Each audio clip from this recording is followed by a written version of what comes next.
Hello, welcome back. Of course, I am Statman Dave, and this is Cameron. I'm Cameron. Intern Cameron from the Make-A-Wish Foundation. Today, he's going to be on the Statman Dave Live. He's going to be supplying me with the ammunition to destroy the stats. But anyway, guys, how are you? I'm absolutely fantastic today, Cameron. You doing all right? Yeah, I'm great, thanks. A little bit nervous on your first live stream. Nervous. Don't worry about it. We've got pizza, we've got right. beer in the fridge, we've got all that good stuff, and of course, we've got Belgium versus Brazil.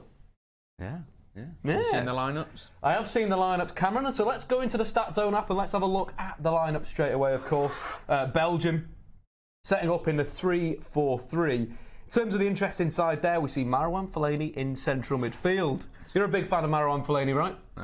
Not really. You are. No? Yeah, I love Marouane Fellaini. Marouane Fellaini is a great guy, of course. You know, you look at the stats from the game against Japan, Marouane Fellaini being on the pitch for just 30 minutes and Belgium scoring 3 goals and calling a great header from Marouane Fellaini. But tactically, a little bit interesting in terms of where Kevin De Bruyne is playing. It pushes him up a bit, doesn't it? It gives him a bit more freedom, a bit more creativity in the Belgian side, maybe to unlock the Brazilian defence. But I'm not sure. What's your take on it? Yeah, I think that's the interesting side of it. I think De Bruyne will be used maybe as a more of an attacker than a central midfielder, and for me, that's where De Bruyne plays his best football. So I think Martinez has done really well with this change. Whether it will be Marouane Fellaini up top, we'll see after the first 5 minutes of action. Again, we are around 23 minutes away from kickoff, so stay tuned exactly where you are, listening to all the stats and the good stuff.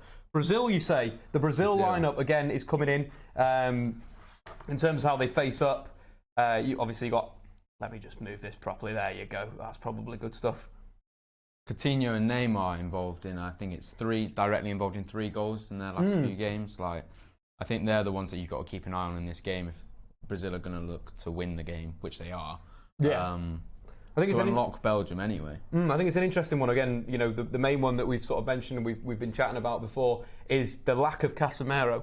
Yeah. It's a big loss, really. I think it's going to be one of those things where Casemiro's really done a lot of good defensive work for this Brazilian midfield. You know, it's allowing the likes of Paulinho to make those forward runs from central midfield. It's allowing Coutinho to dictate the play in the final third. So Casemiro's a little bit of a miss.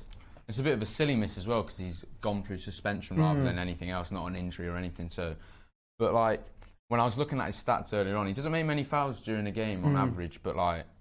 He's obviously done something wrong if he's getting booked too much. But yeah, the guy makes like 4.3 tackles per game in the World Cup. That's key to Brazil. That he sort of protects that back four, and that's why they haven't conceded in about 310 minutes. Oh, Cameron, you're bringing all the stats straight away. Maybe it's Statman Cam. But anyway, yeah, just want to take us back to the last Brazil game, because I think tactically it was quite interesting to see how Brazil set up in that game, because it was very different in the first half than the second half. They switched it up a little bit, and it went from that 4-3-3 that we saw that's being displayed, and actually it was a 4-4-2. Again, it's not being displayed as that on the Stat Zone app right now. Again, it just looks like a 4-3-3, so we can't show you that. But in terms of the effect of someone like Casemiro on that team, it allows the likes of the fullbacks, both Filipe Luis and Wagner, who are slightly defensive but will go forward. It allows them to attack, and Casemiro does hold. In terms of the 4-4-2 I was talking about, Willian dropped in next to Paulinho, Casemiro moved across one, Coutinho went to the wing, and Neymar was up front. Yeah. And I think that was an interesting sign in terms of pushing Neymar into that danger zone. Again, Neymar in this game was, when he sort of got into it was in that second half, in that sort of advanced area. And we saw from Willian's individual bit of skill, Neymar in the penalty area. And that's kind of where we wanted to see him for Brazil, was in the box. Something that I kept on saying on the stream, Neymar needs to get higher up the pitch to be more effective. But Willian doing what he's done at Chelsea, right? Yeah, Willian. I think the thing with Willian is he performs when no one does as well. So he's like a consistent performer. And I think you see that in this Brazil squad, because obviously Neymar starting the tournament didn't play very well. It took him a bit of time to get into the World Cup, and now he's sort of like finding that form in quite a crucial game for Brazil today. I think that's going to be a big hand to have those two like wingers playing well, and then obviously Coutinho finding them through the space that's going to be provided, really. I think that's the big thing, yeah. You look at his output in terms of his shots, Neymar having 7 shots. Again, if we break that down into the halves, 4 of them coming in that second half. And again, we look at the shot map, that one where he went on a mazy dribble of the left-hand of the box, 2 just outside the box. Second half, he's in the penalty area where you want Neymar to be. But again, going back to that sort of, the Willian point, Willian was fantastic, especially, retaining possession in the final third. We saw that from Willian, creating chances, but being quite safe around the box, but also on the dribble, he wasn't safe. He was being very, very direct and, completing 7 out of his 9 dribbles. And it's something that's given Brazil a little bit more life in the final third. It's sort of bringing them into like old school Brazil as well, all the take-ons and stuff. You've got tricky wingers and then you've got brilliant playmakers. That's just what Brazil is. That's tiki-taka football for them. And I think that's something that Belgium need to look out for, because they're going to be running at you rather than trying to pass it round you. Like, you've got De Bruyne and Hazard there, and they make great passes, but like Brazil are more direct. They're going to run at you, and that's what the wing backs for Belgium are going to have to worry about, coming forwards too much. The big thing as well, we mentioned Casemiro, going back to how important he was against Mexico. Look at all those tackles in that sort of inside, inside left channel for Mexico, where, of course, Lozano was playing. And I think that's the really interesting side of this game now, is that without Casemiro, Fernandinho, whenever you watch him and he making his tackles, always in the opponent's half, always being quite high-octane, quite aggressive. Casemiro is a little bit more laid back in a way. He's not pressing. He's winning the ball in that final third. Is that going to open up space for Eden Hazard? I think it does. I think Fernandinho is a different player to Casemiro. I think like Fernandinho likes to take the ball on a bit further than Casemiro does. I think they're not the same sort of player, but he's got to sort of play that role though, hasn't he? Do you reckon they've adapted to tactics? They've changed up a little bit to suit Fernandinho more? I think Tite's got to think about the different players. Oh yeah, 100%. I think I completely agree with that. The interesting side of this game was Casemiro, in fact. I think he completed more passes than any other player on the pitch for Brazil, so he's 46 out of 50. You don't usually expect that from Casemiro, but what we don't expect from Casemiro in the last few seasons is his forward movement that's caught out so many great European sides out, in terms of the Atletico press, how Casemiro would move into midfield and, allow him to play make in the final third, which was pretty interesting. I think it was not last Champions League, but the Champions League before, where Casemiro was actually directly involved in more goals than, most of the Real Madrid players, bar Ronaldo, which is incredible for a fullback. And I think, like you're saying, Fernandinho is slightly different. Again, we can carry it a bit more forward. Yeah, again, he dictates, right? Yeah, I think that's the big thing. When you've got someone like Coutinho and Paulinho, you want to be giving it to Coutinho as much as you can. And I think what you see with Fernandinho when he's actually on the pitch, again, only in this game he was only on for a brief spell, but it is, like you're saying, he's dictating the play slightly different. Yeah. When you kind of want, with Coutinho and his form, you want him. You just want to give it to your more creative players, don't you? You want to release them, let them have their little spark in the game, like diagonal, maybe like a through ball or whatever. And I think Fernandinho likes to hold it and like calm the play down a lot more than Casemiro does, whereas Casemiro likes to release the ball quickly. And then Fernandinho, on the other hand, just like holds it. But I think that might be something to do with the way Pep's got City playing. Yeah, I think that's the interesting side. Tite is a very different player to Pep. Again, get into the comments, guys. What do you think about this Brazilian team? We're going to obviously chat about Belgium in a second. But get your questions in for the Brazil side, and Cameron will be reading those out for you. If you some shout outs as well. Make sure to like that goddamn video. This party is just getting started. We're not even at kickoff yet. We are 16 minutes away from kickoff, so we've got all the parties ahead. Got a question coming in from Abdul. Who's better, Casemiro or Kante? I'm going to go Casemiro. I'm going to go Kante all day, every day. Fair enough. Again, we'll probably chat about France a little bit later on. Again, Kante having a wonderful game. We've got a central midfield. Here. What do you think about KDB playing on the wing? It's nice. All right, let's get to the Belgium team. Do you think he will play on the wing, or do you think he'll come inside? Again, I think it's going to be he's going to float, I think, at number 10. Again, when you do play these two central playmakers, again, we'll visualise it in 2 seconds. Just get the Belgium lineup on screen. I've just absolutely choked and clicked something. Fat fingers, that's the problem with my hands. But anyway, in terms of Belgium, what you will expect from Kevin De Bruyne off this sort of flank is in coming into number 10. For me, Kevin De Bruyne, I preferred Kevin De Bruyne when he was at Wolfsburg. I like counter-attacking teams. De Bruyne played as a 10 behind Bastos. Would play-make him, would get shots away, scored loads of goals, got loads of assists. Arguably a better Kevin De Bruyne. Yeah, but then you see him in the Premier League. And he's setting it on fire, isn't he? He's just sort of like made it his own. Come back from Chelsea, obviously, and he's a completely different player. And maybe Wolfsburg was the stepping stone he needed to make that. But I think what you're going to see in this is you're going to see De Bruyne come inside, Hazard come inside, and almost plays like 2 inside forwards. And then obviously just the front 3 there, the power and pace you've got there, crossing balls in for Lukaku. It's quite a scary front 3.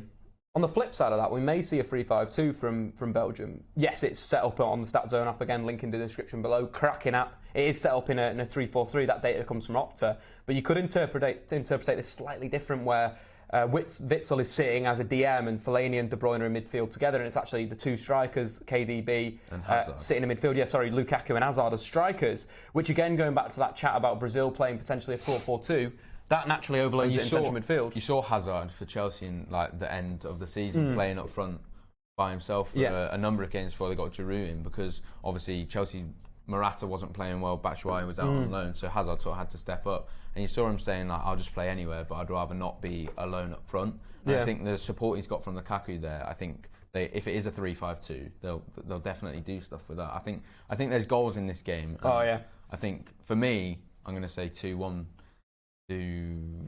I'm going to go Brazil because I'm Brazil. wearing a Brazil shirt, Okay. but I'm going to go 3-1 Neymar and Firmino hat-trick.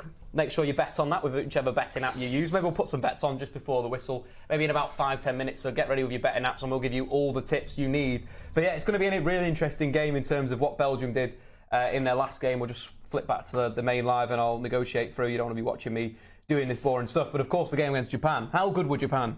Unbelievable. We were watching it in our living room. We just moved house. And me and Callum were just sat there like, what on earth is going on here? And then, like, obviously, the Belgian comeback was amazing as well, especially the 94th minute. But it was just gutting for Japan, I thought. I thought Japan played very well on the counter. And I think Belgium were quite high, too high maybe at times. Yeah. I think they just got caught out on the pace, and I think they underestimated Japan. I think the second goal kind of summed it up in a way where Shinji Kagawa gets it in the final third, drops a little pass back, and then Inui smashes the ball in, and it's a great goal. It's a great goal, and similar to the first goal as well. I loved how he waited. He sort of feinted and took himself to a really wide angle. I've not turned my notifications off. There could be all sorts of filth coming through right now, guys. Apologise. I'll do that in a sec. But yeah, that was a great counter-attack as well. And again, he slowed himself down. Vertonghen is a guy that if I were Brazil, I'd be isolating Neymar with Vertonghen or Willian with Vertonghen, either of those players. I think that could be a really good option. But, credit to Roberto Martinez bringing on Neymar and Firmino. He's a changed man, isn't he, from his Premier League days? He's changed. He did it quite simple, but at the same time, the Vertonghen goal, again, the keeper was so suspect in that move. So suspect in terms of his positioning in X, Y and Z. Again, kick-started it, then Fellaini again, the fantastic ball in from Eden Hazard after a lovely little move out. And again, when you throw players into the box that are that tall and are that big, you keep slinging it into the box, you're going to score goals. They've scored the most goals at the World Cup as a team. Belgium have. More than England. Yeah. Nice. They've scored 12 and 11 from open play. And I think that's mainly Lukaku. That's a really good sort of start in a way, because a lot of the teams, I think it's over 50% of the goals at the World Cup have been from set pieces. Yeah. So Belgium are actually finding a way to break teams down. Open play. It's a big thing. I think a lot of teams have struggled, the likes of Germany, Spain, all the big teams that have been knocked out don't really have a plan. I think that's what you've got to give Martinez. Set pieces is sort of like default. Yeah. Teams work on set pieces, whereas you can only work on open play as much as you can in the actual game. But set pieces this World Cup seem to be quite a big thing. I think what Roberto Martinez has done at Belgium is sort of gone, here's our set pieces, but don't rely on them. Yeah. We've got to be more direct. direct. Play. Yeah. And I think the style of play that they've got is working, obviously, isn't it? 11 goals from open play, 1 from a set piece. I think that could have been a penalty. Yeah, and the goal that they scored, the counter-attack as well, not only play breaking with speed. They've got so much pace, and I think that's they've got a lot of pace. And I think with that as well, you've got to look at Lukaku's runs, 2 runs, one taking the defender one way, one taking the other, then the step over. What a brilliant counter-attack that was. And I think that was when Kevin De Bruyne was in that move, and he was the guy dictating the counter. I think Kevin De Bruyne is very, very good at that. Of course, he doesn't get that at City because, you've got so much ball, you're not counter-attacking. You're playing and breaking people down. And I like that in Belgium, that they've got that ability to break, which if they can get a goal and Brazil do pile on the pressure in a way, that's going to be, again, where we may see this game being a very high-scoring game. Definitely. I think one thing maybe Belgium have been working on is definitely their movement. I think you saw the Belgian goal, the third goal, obviously. Yeah. You saw the run from Lukaku coming across, opening that space for the winger. I can't remember who I think it was... I forgot who was on that side. But you saw how much space Meunier, wasn't that it? gave. Meunier who's on the overlap. Yeah. And then Callum was like, he was so lucky that he's there. That when Lukaku left it, and Nacer Chadli just slots it home. Like, the confidence you have to leave that ball is just unbelievable. But it's the awareness as well. I think you can see Lukaku gets his head up and he does actually check. He does check his shoulder, which again shows what Lukaku is as a footballer. Fantastic player in terms of reading what's happening. And I think that people underrate Lukaku in all parts of his game. There was all that bull crap about his first touch being rubbish. And again, I analysed at the start of the season, I said, look, if you play to Lukaku's feet when he's off a player, he's brilliant at bringing the ball under. Definitely. He only struggles when there's someone at his back. But most of the good players in world football struggle when there's someone on your back in terms of receiving it and so forth. So again, maybe we'll do a little bit of betting here. Let's see if we've got any money in the associated betting account that I've got. Account. Yeah, again, I'm just doing the thumbprint. I think another thing in this game, what we've got to look at, obviously they're showing it on the TV at the moment, is Neymar's diving, his play acting. think that's something that a lot of pundits want to see out of the game. I don't know, obviously that there, the stamp, it was a little stamp, but like, look at how he's reacting. Yeah, but still, like, for me, it's obviously the media have reacted in a way where they're like slamming Neymar for rolling around, but the guy should be sent off. Like, that's a red card offence. Definitely, yeah, but you saw the dive where the VAR overturned the penalty shout. It's stuff like that I think I need to cut out. But the thing is, he gets fouled like almost six times a game or something. It's a bit like Eden Hazard. Those two players are going to get fouled a lot this game because they're going to be running at you. I think that's the big thing why Casemiro is such a big miss, is because he's the guy that will bring him down, usually. Well, you saw in Chelsea United, Herrera stood on Hazard for the whole game, and it just sort of cut him out. Casemiro would be the one that was doing that, and now Fernandinho's in. I don't know whether he'll get tied down as much. I think he'll be given a lot more space. It's going to be a little bit more work for maybe Paulinho in a defensive sense in terms of rotating over. So they're not going to be as creative. Yeah, maybe not as creative. You saw a lot of forward movement from Paulinho, which has been very good. We're just loading up the betting app. Maybe deposit some more money. Of course, I'm not going to show this on screen, but we are just doing some fun stuff. We're going to go with £20 in. We're going to have some fun today. Statman Dave is splashing the cash.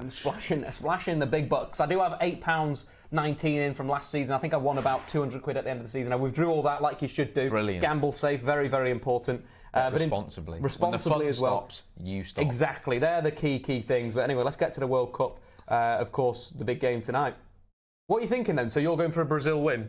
I think it's going to be 2-1 Brazil. 2-1 Brazil? Their forward line is just too powerful. Yeah. I just think, especially with the defence that Belgium have, I know it's like a good defence, but I feel like there's just pockets of space to be found from Neymar and Coutinho. I think Coutinho is a brilliant footballer. I agree, Coutinho is a wonderful... I think he's improved at Barca as well. It's weird how he sort of stepped his game up. So what we're going to throw on, over 3.5 goals, Brazil to win, both teams to score. That's going to be your bet. Definitely. We'll chuck a tenner on that. Going all in. All in, absolutely all in. 60 quid return. And I'm going to go for a Belgium bet. I'm going to go, it's got to be Big Rom to score. Big Rom's definitely scoring today. Rom to score two plus goals. Yeah, let's do that. Plus Belgium to win or draw over 3.5. I think there's going to be a lot of goals. I think the smart bet is over 3.5 goals in this game. I just think that as soon as it opens up, both teams are going to be throwing guys forward. And as soon as one person scores, the next team's going to be chasing that game. Exactly. So whether they'll get that goal back or whether they get exploited, there's just going to be goals. There's going to be a lot. Really? Gary is playing today, guys. Keep getting into the comments. I'm going for 6-6, 11-10 on penalties again. That comes in from Jews3. Keep getting your comments in, guys. Fellaini is horrible. I guarantee he'll complete less than 70 passes today. Kyle, I reckon he'll complete more than 70 passes. 71 to be exact. But yeah, guys, I personally think Lukaku has developed from a target man to more of a complete forward. James, MUFC, thanks for jumping on the stream again. I'd say Lukaku was maybe more of a poacher. Now he's more of a complete player, but similar sort of thoughts there. Any other good comments in there? I think it's a good move putting De Bruyne forward. Wasn't going to work with him deep in a 2. I completely agree with that. I think, again, the team lineups today, Brazil lining up in a 4-3-3. I believe this will be a 4-4-2, Neymar, Jesus up front. But the big point about Kevin De Bruyne is when he was in that double pivot, you saw sometimes him being a little bit broken where Witsel would hold and De Bruyne would be very advanced and he'd be very isolated. You can't do that against Coutinho and Neymar. You just can't. They've updated it now as well, so like I was saying, two inside forwards. Very nice tactics. But yeah, again, Belgium, Courtois in goal, Alderweireld, Kompany and Vertonghen, their best back three. Into midfield, Meunier, Witsel and Fellaini. Necer Chadli, West Brom legend at left wing back. He starts ahead of Carrasco. Again, a big problem for Belgium. In terms of the two behind Lukaku, again, De Bruyne, Hazard. What do you think about Firmino not starting and Jesus getting the call ahead of him? I think Firmino's had a brilliant season. He's playing in that false nine. He definitely gives some balls through to Neymar. He's a chance creator, really, isn't he? He really is. Again, the 10 goals and 8 assists in the Champions League. For me, he was better than Ronaldo this season, I think, as a forward. And again, I don't understand why I know why Gabriel Jesus is there, because again, Tite and Gabriel Jesus have a very good relationship from youth level. He trusts him, X, Y, Z, blah, blah, blah. But at the same time, Roberto Firmino's been one of the best centre forwards in world football. Would you not want to play him? Why wouldn't you play him? I think, obviously, talking about form isn't everything with Leroy Sané not getting a call up to the Germany squad, but Firmino is just a different class to Leroy Sané, in my opinion, because the amount of chances he creates, even if they don't get finished, like end product wise, you saw when he came on, he bags a goal and straight away. in a way. That's what he does. He just gets goals or creates chances. And I think Jesus is more just a poacher. He just wants to get the goals himself. But he doesn't work for it. He lets it come to him. Again, like you're looking at the first touch in terms of bringing players into play. Like you want to bring Neymar into play higher up the pitch. Firmino's a perfect guy. Whereas Gabriel Jesus, we've seen in this tournament, his touch hasn't been great. There's been times where Brazil have tried to play for him and they haven't. The only good thing I've sort of seen from Gabriel Jesus is him running in behind.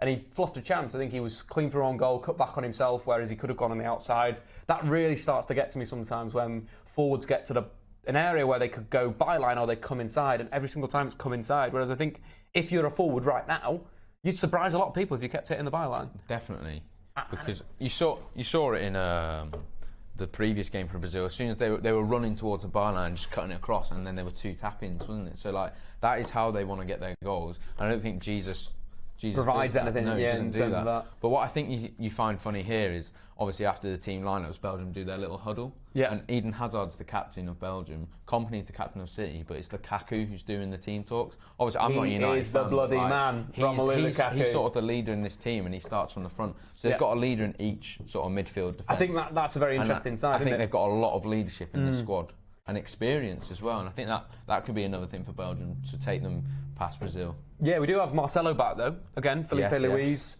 had come in defensively, was very, very good. I thought kind of complemented the Neymar Coutinho down the left. I thought with Marcelo in there, it was like too many cooks spoil the broth. Yeah. But at the same time, we know Marcelo is the best left fullback in world football. Is he going to be the guy that's going to cause Meunier all types of problems? Definitely. I think so. And again, Meunier is a good player, but is he defensively sound? From watching him in the Japan game, I think he got exploited a few bits, but I think you see his work rate and efforts to go forward when they're on the counter. I think that's what you want from your right wing back, especially with Lukaku's movement through there. Yeah. If he wasn't running forwards, wouldn't get the ball.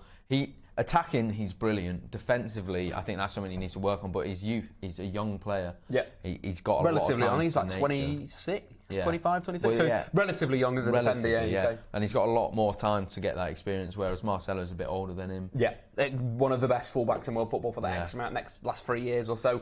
But yeah, I think it's your big question marks on Alderweireld as well, defending that flank behind him. Again, that's going to be crucial for Manchester United. If Manchester United want to buy Alderweireld, he needs to perform in these games where he's going to get pulled wide by Neymar. This is a big test. I'm going to be looking for Alderweireld throughout the game and seeing what he's going to do against Neymar. Because if he gets done by Neymar, Man United potentially need to look for another player to play centre-half for them. Because again, at that top level, you need to be good at defending wide areas. And whether they're playing a 3 or a 2, it doesn't matter. It needs to be that quality at centre-back. Definitely. I was looking at the Definitely. Absolutely. Definitely. But anyway, guys, we are close to kick-off. We are 1 minute away for the second quarter-final, again, in the World Cup. We did see France beat Uruguay. Yeah, impressive players in there. The likes of Paul Pogba having a good game. Another goalkeeping error, though. Yeah, we'll talk about that a little bit later on, so stay tuned for that. We'll do a little bit of analysis on that, but we are seeing the team lineups. They've got Coutinho as a number 10. Do you not find that weird that you've got to name every single player in your squad on the bench, even though Casemiro can't play? Did you see that? He's got 2 yellows next to him, but he still has to go on the bench. Weird. It's weird. They can't play or whatever. If you're injured, I think you can sit off the bench, but you still have to sit there. It's stupid, isn't it? Sit there and deal with it. Have a day off, mate. Have a day off, buddy. Anyway, guys, make sure to like that goddamn54 likes. Let's get it up to 100. We've got the shirts on today as well. I'm supporting Belgium. Cameron is going to be backing the Brazilians. It's going to be a fun game, this. Again, football is for living. That is the message FIFA are pushing around right now. We're in Russia for the 2018 World Cup. Of course, guys, if you're new, subscribe to me, Statman Dave. Back to the comments, guys. It's going off in the comments. I can see a lot of debate on Gary Neville. We'll talk about Gary Neville. We've got that as a talking point. Definitely. We are prepared for that. Yeah. We'll chat about him. Oh my God, I'm so pumped up for this game. Oh yeah, we're pumped up. You're pumped up. Everyone is pumped up. This is going to be, I honestly think this could be one of the best games in the World Cup we've seen, and we've seen some corkers so far. Make sure to touch that wood though, because this could be obviously off. Kyle comes in saying Jesus should start, even though Firmino is the better option. No point changing a winning formula. I think that's a good point from Kyle. That's like saying for the England team, a lot of people are wanting Sterling to be dropped for Rashford to come in, but do you change it? we're going to do an England preview as well. We've got some real good content lined up for you guys for this game. Stay tuned. Stay tuned. Of course, if the game goes off, we'll have to do that after the game. We'll have to stay a little bit longer. Cameron won't be able to go home. Unfortunately, that's the game, and we'll put him back into his cage. Definitely from Cam could be the equivalent of Dave. Let this party started. Well, guys, the party is nearly ready. The party's charging up. We might have a few beers at half time. We're going to see what's going to go down, guys. Belgium have 3 players there on a yellow card. They've got to be careful. Vertonghen, Meunier and De Bruyne, all players that could potentially get booked in this game and miss a semi-final. And then I think Neymar and Coutinho are the 2 people on yellow cards for Brazil. So if one of them get booked, they miss the semi-final as well. So some play acting. We've just seen a huddle from Brazil. Marcelo in the middle, giving the lads some chat, being like, look, right, lads, they may have Big Rom up front, but if we can deal with Big Rom, we've won this game. Simple as that. Neymar sporting a lovely V on the back of his head. Shout out to my haircut as well, decent, in Chorlton. Closer male grooming. Those guys are absolutely legends. I gave a shout out because my haircut looks well good. Wow. Yeah, you should probably maybe pot yourself down to Chorlton, lad, after this game and get a little bit of a trim. But guys, we are moments away from kick-off. Brazil are off, playing from left to right. Of course, Belgium from right to left. Shapes. We are looking like a 3-5-2 maybe. It's quite a packed-out stadium. That obviously earlier on in this tournament, I think we were talking about how in one of the first couple of games, FIFA were going under investigation for a few dodgy ticket sales there, but quite packed. It's a massive game. This easily one of the best games we've seen. I think so. Yeah, it's looking quite interesting at the moment. KDB's playing central in what a little bit looks like a. Is Lukaku out on the wing? This is the thing. Lukaku's a bit wide. So Martinez quite high up the pitch at Everton played. I remember him playing Lukaku on the right wing against Arsenal. Against Monreal, and basically what Everton did, they just pumped the ball down that flank and continued to go down there, and they won the game 3-1, I think. And it was an interesting strategy. We'll just see how this sort of develops, whether it is a back 3 or a back 4. Again, I think the best thing about Belgium is they're so fluid in attack, right? Here we go, over the top, bit too hard there. But I think if you're going to see Lukaku play out on the wide, on the wing, is that not going to limit him? It will a bit. Obviously, if you have De Bruyne and Hazard, if De Bruyne is playing through the middle, Hazard's obviously going to play on the left, and then Hazard swings the balls in, back post, Lukaku comes in. The other side of playing, Lukaku really wide right is he's going to pin back Marcelo. Again, if we look at the formations, what we'll have from there is in terms of Brazil, they're sort of one of their best attacking weapons is Marcelo going forward. And in a way, is this quite smart from Martinez that there you have Lukaku, Kevin De Bruyne, a final third shot on goal. We've got that motion there already. We are so early on into this game, but we're already seeing a slight tactical weakness here from the Brazilian team. That's in terms of Fernandinho getting nudged off the ball there. That's what you don't want to see. You don't want to see that. Casemiro get nudged off the ball like that? No, absolutely not. But the big thing there, see Lukaku's run on the inside, how if he'd played the pass then, we could have been in on goal. And that's going to be a big tactical maybe problem at the start, guys. But again, keep liking that goddamn video. Subscribe if you're new to me, Statman Dave. Dave, where did you get that shirt from? From the official Belgian providers of their shirt, replica shirt. De Bruyne almost got in there. No one wants Belgium to win. Let's be honest. Statman Cam coming in from AGTV Football again. Go and check out Abdul's channel. What an absolute ledge. Please, Belgium, watch out for in these wide areas. Again, guys, get into the comments. Who are you supporting, Brazil or Belgium? It's a bit shaky at the start there. From Belgium? From a bit of both teams. See you later, Abdul. How are you? Goodbye.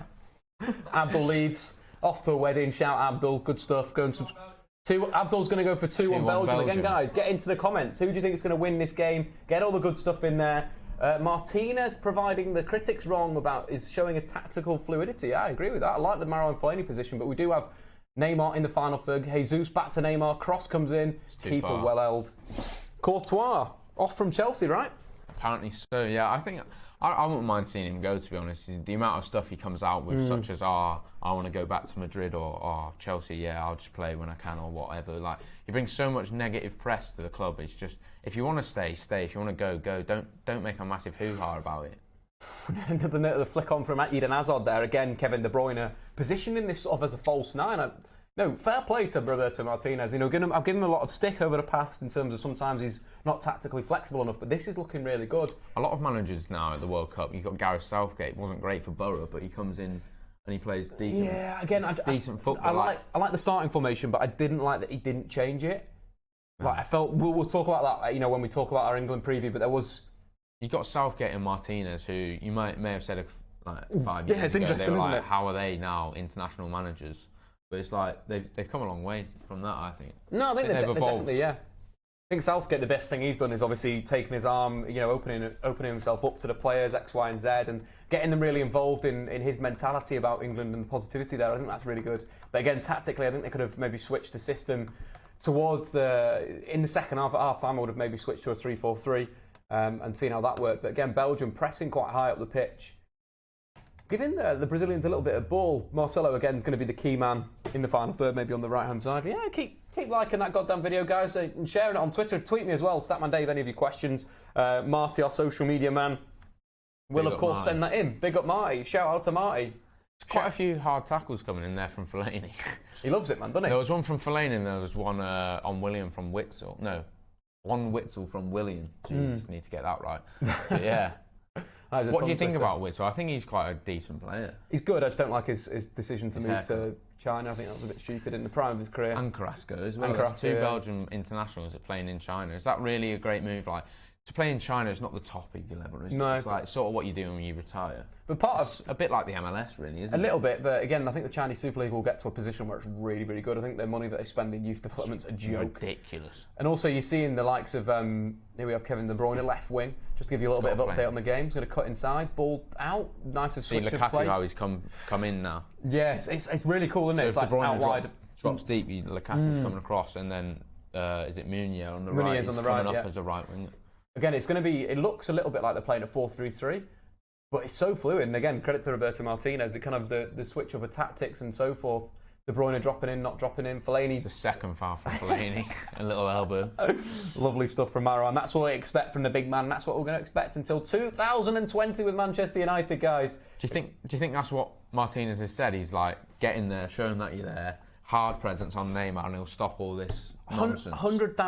Marouane Fellaini is really good when you've got to destroy people. You think about the games against Liverpool, the games against City, under Louis van Gaal, when Marouane Fellaini was honestly the best player on the pitch in these bigger games. And it's weird to say, he is a big game player. He's a massive impact sub.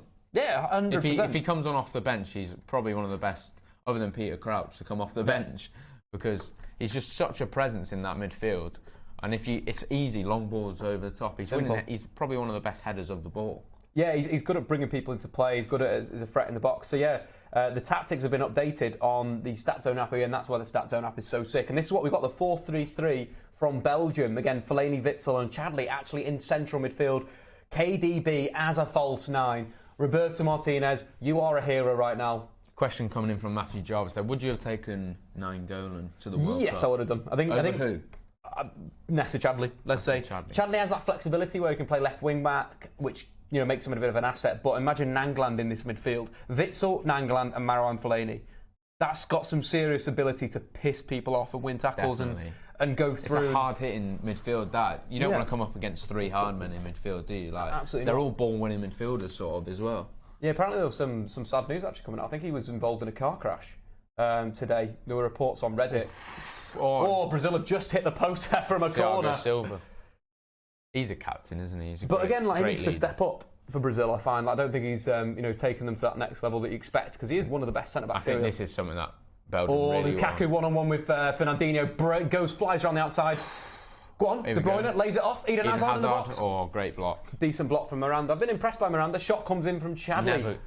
Lukaku has absolutely just burnt Fernandinho. I think that's what Casemiro would do there. Casemiro wouldn't let him do that. No, I think 100%. Casemiro's a lot better defensively, but I think here... That was a big chance. Just getting a replay of that chance again. I was down looking at the application. That was a big chance. It sort of hit him on the thigh. It's just a complete miss hit. That he didn't even know it was there. That's a worry for Belgium, though. One thing for Belgium there, though, did you see how quick they countered? Yeah, speed. That is something that they're going to try and capitalise on. It's just the counter-attacking football that they play, isn't it? What's interesting as well is they're leaving Lukaku up. Something that United and Chelsea didn't do with Lukaku, from what I saw, was pretty much instead of Lukaku defending corners, putting him on the halfway line, because he saw there that he'll absolutely go past you. Simple as that. So it's an interesting one. Again, Lukaku positioning in a sort of wide right area in open play, moving into that inside position, but also on set pieces, staying very, very, very high. And that is an interesting side. But what I wanted to get into was Marouane Fellaini's stats so far. Again, Marouane Fellaini, You know, you lose Ronaldo in a tournament, you lose Messi in the tournament, but the real GOAT really appreciates and turns up. 3 out of 3 passes completed so far. The guy is doing bits. I'm looking at his fouls as well. 2 fouls committed so far, breaking up that attacking flow. Again, both of those on Neymar, were they? I think one wasn't. I think he caught him with his elbow there. Someone's going, tasty. what do you think about that? And I think it wasn't intentional. No. I think he just comes across with it, but you can't really do that, can you? So. Marcelo getting forward on the left-hand side, whipped into the box. Defending's a bit last ditch from both teams. It is, at the moment, chance in the penalty area. Paulinho. How's he still got it? Oh, corner ball. Exciting. This is what we wanted. We wanted this high-octane game with a lot of defending, a lot of play and so forth. Necer Chadli getting himself in a bit of a mess there. Hands are everywhere. Oh, a little stamp there. Alderweireld did defend the near post really well there, actually. What so do that's you think a about positive. The links?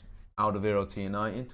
Well, that's the interesting one. We're going to do some analysis live right now about, through this game, we'll be talking about his strengths. Obviously, then he just defended a near post cross from Marcelo. Again, that was good defending. I enjoyed that. Corner coming in from Willian. Front post. Oh. Big chance again. Belgium in 6s and 7s at the back from these corners. Paulinho there getting the ball straight in swinging corner. That's 6 yards out. Free Neymar. hit. Left-hand side, looking to come inside. Pass. Poor from Neymar, yeah. Great interception from Eden Hazard there. Takes him on. See you later. Oh, Marcelo's crunched him.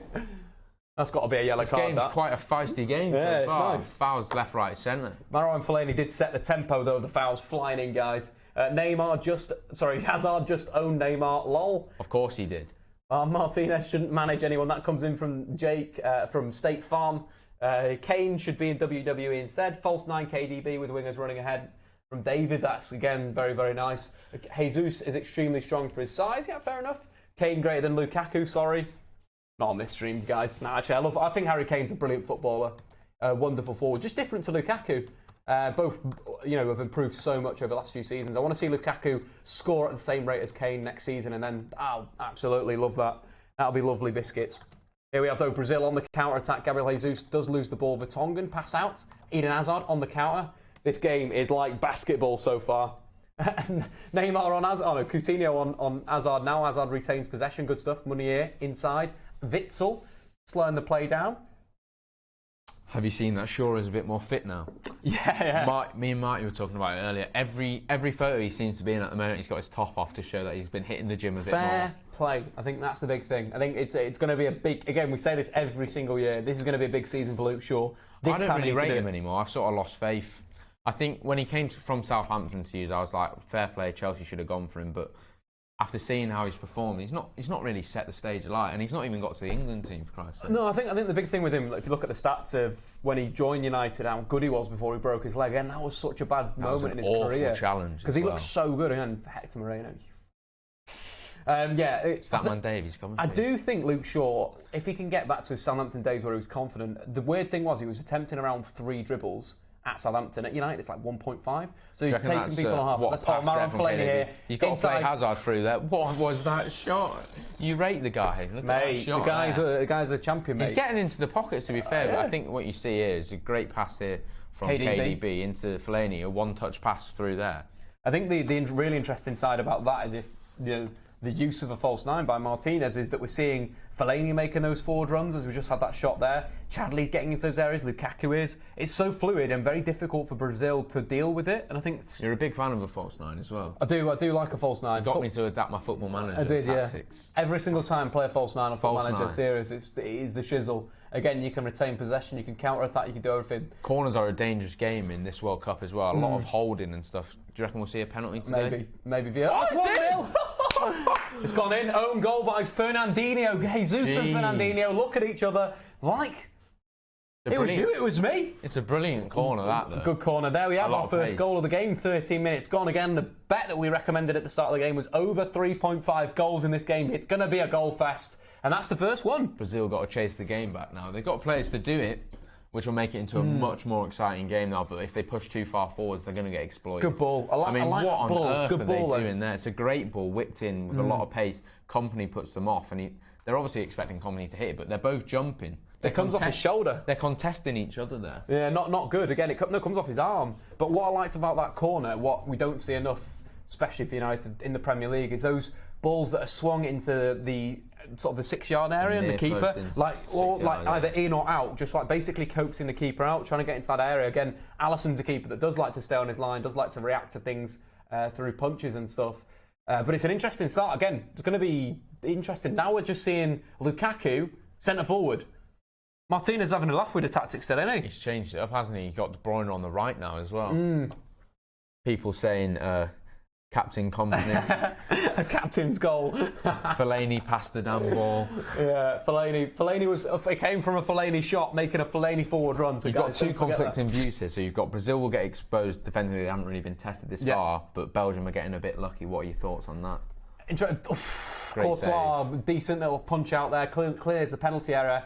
This game's just going to have goals, and I think Belgium look suspect. I think there's been 3 sort of chances there where Brazil have either crossed or got into a really good area to cross. Again, Coutinho, left-hand side, cuts back, stands up Witsel. Witsel with some semi-decent, gets the ball across. It's got to go in. Oh. It's all last-ditch, isn't it, at the moment for Belgium? There's a lot of last-ditch defending from all over the place. They do not look comfortable at all. I like this, though. Good football. Do you think Neymar takes too many touches? Yeah, 100%. Needs to be quicker on the ball. Again, look at this. He gets through people, though. That's the thing. But he can just speed up the play. Against better teams, they'll get men around the ball, and you're not going to be able to get through.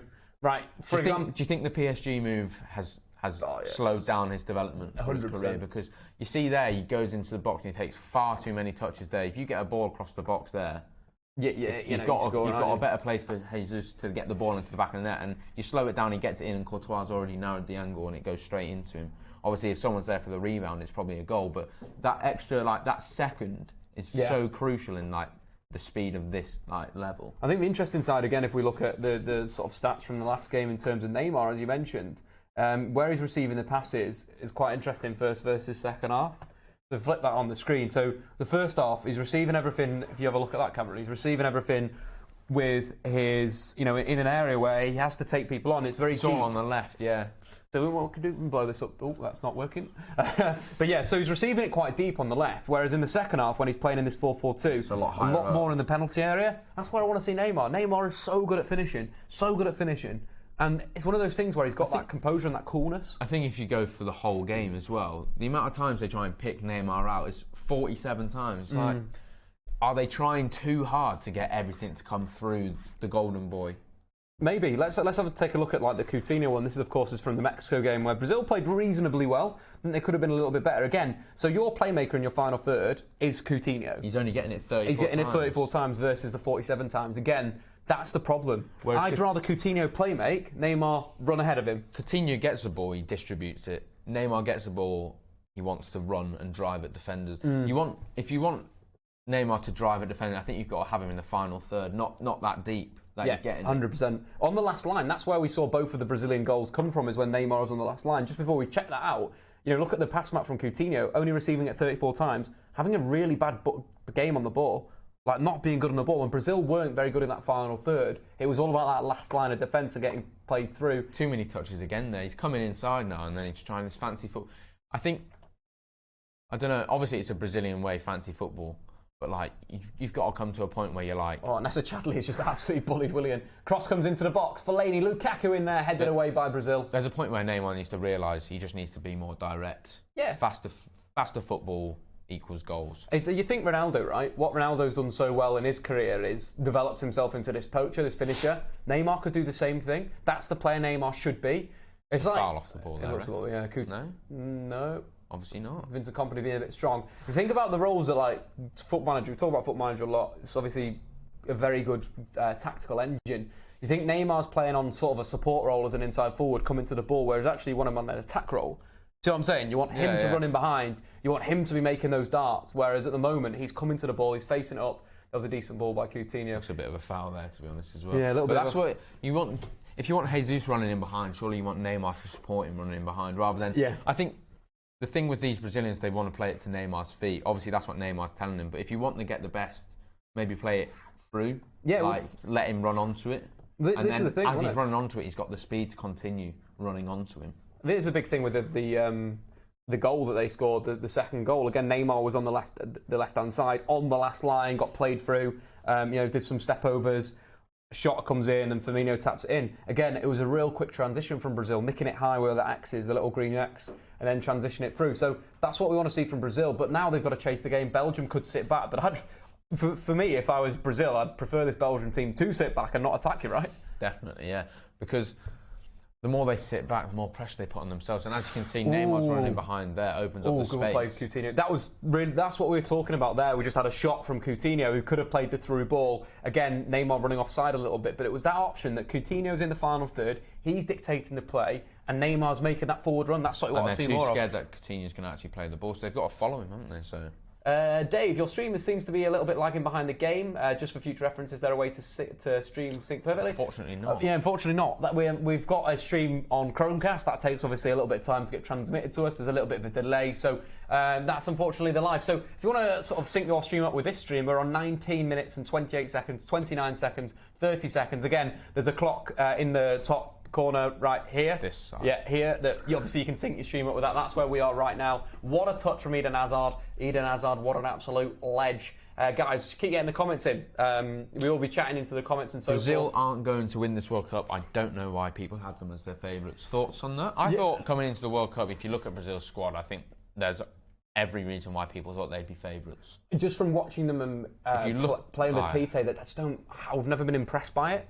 Not impressed, but the squad on paper. Oh, the squad on paper, yeah, 100%. Again, but we thought the Germans were very much favourites, just didn't blend. That was the biggest shock ever, Germans coming out, like, mental, absolutely mental. It wasn't like the tiki-taka thing with Spain, whereas in the trend in European football, the cycle had gone, and we were looking to more of a counter-attack inside. What with this German team, because they're so flexible, they can play with so many different ways. Great touch from Eden there. Lovely play from Eden Hazard. He's got to play it right. Out wide, play it out wide. Here we have Money, penalty area.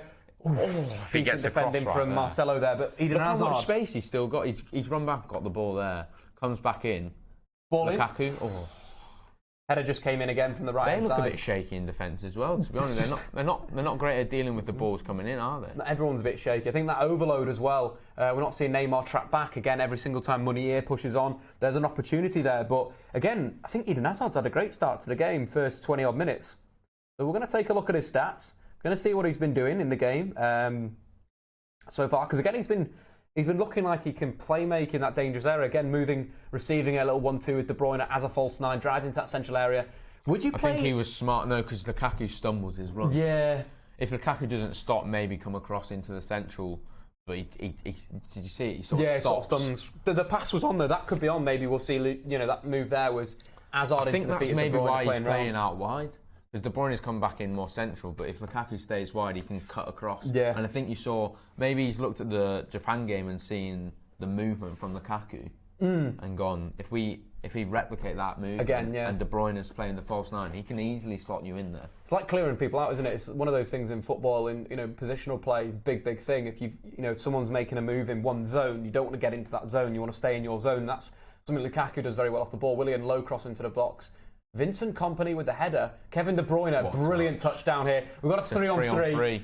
Lukaku not really moving, staying wide. Marcelo not really running back that far. Lukaku cutting in onto that left foot, little step over. He's messed it up. Decent defending on the corner ball there, I think. Thiago Silva. Again, Lukaku, dangerous in those areas. Do you think he's got to kick it out like that? Or do you think he would be a bit more composed? He looks... he's just slightly... He's just not hooked it. Oh, just having a replay of Lukaku with his step overs, slightly miscontrols one of his touches. Yeah, you see how he's tried to flick it round, but he's just slightly got it wrong. Nice feet though, nice feet. Appreciate that stuff. But again, Eden Hazard, two dribbles, both in those wide areas. Again, coming in from the left wing. The other one was, of course, on Neymar. Beautiful biscuits. And in terms of his passes, again, 7 out of 8 passes completed as well. All moving into that central area. So that brilliant 1-2 there. Belgium with another corner though. Can they get a second goal?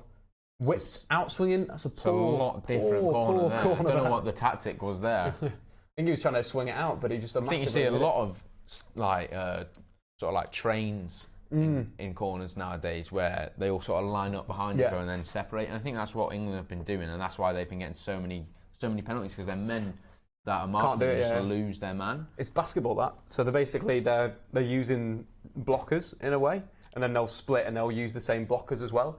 That's the interesting side of zonal system. If I'm a football manager, I'm using a zonal system 100% of the time. I think zonal systems get beaten by the British media because they don't understand the system. Obviously, the big thing, the 5 defenders across usually, then you have 3 and 2. The 5 players are usually supposed to attack the area in front of them. So what the 3 in front of the 5 are supposed to do is block your runs. Obviously, you can't do it or you foul people, but you're supposed to get in the way. So, for example, you're an attacker, you're coming into my zone, you've been blocked, you're stuttering, I've got to run up and I can attack the ball. So I've got a free attack at the ball. And we talk about stuttering. Obviously, Griezmann's crossing to Varane. Oh, that transition. Yeah, that was a good ball. Griezmann crossing to Varane. He stutters a little bit, puts off the Uruguay defence, and then all of a sudden, they're all static, and you've got Varane heading it. In it goes. It was an interesting one. It was a very, very good ball in, but it was that sort of stutter step from Antoine Griezmann that kind of opened that up. Again, Griezmann having a pretty poor game up to then. I think that kind of livened him up a little bit. He started to make better decisions. Again, his decision-making, I don't think, has been too great at the tournament, but that was a fantastic ball in. It's a great little knock-on as well. It just the little touch that Varane gets just takes it over there. That's perfect. Over there. Again, it's why you should have your in-swingers. Why you should have on the right-hand side, you have a left footer, on the left-hand side, you have a right foot. In-swingers. Marco Reus used to be so good at that. Either Dortmund would score a goal for it going directly in, or someone would flick it on, they'd score. Seriously. Brazil, though. Do you not think, with your zonal marking, though, that's where it gets exploited? Because Uruguay was zonal.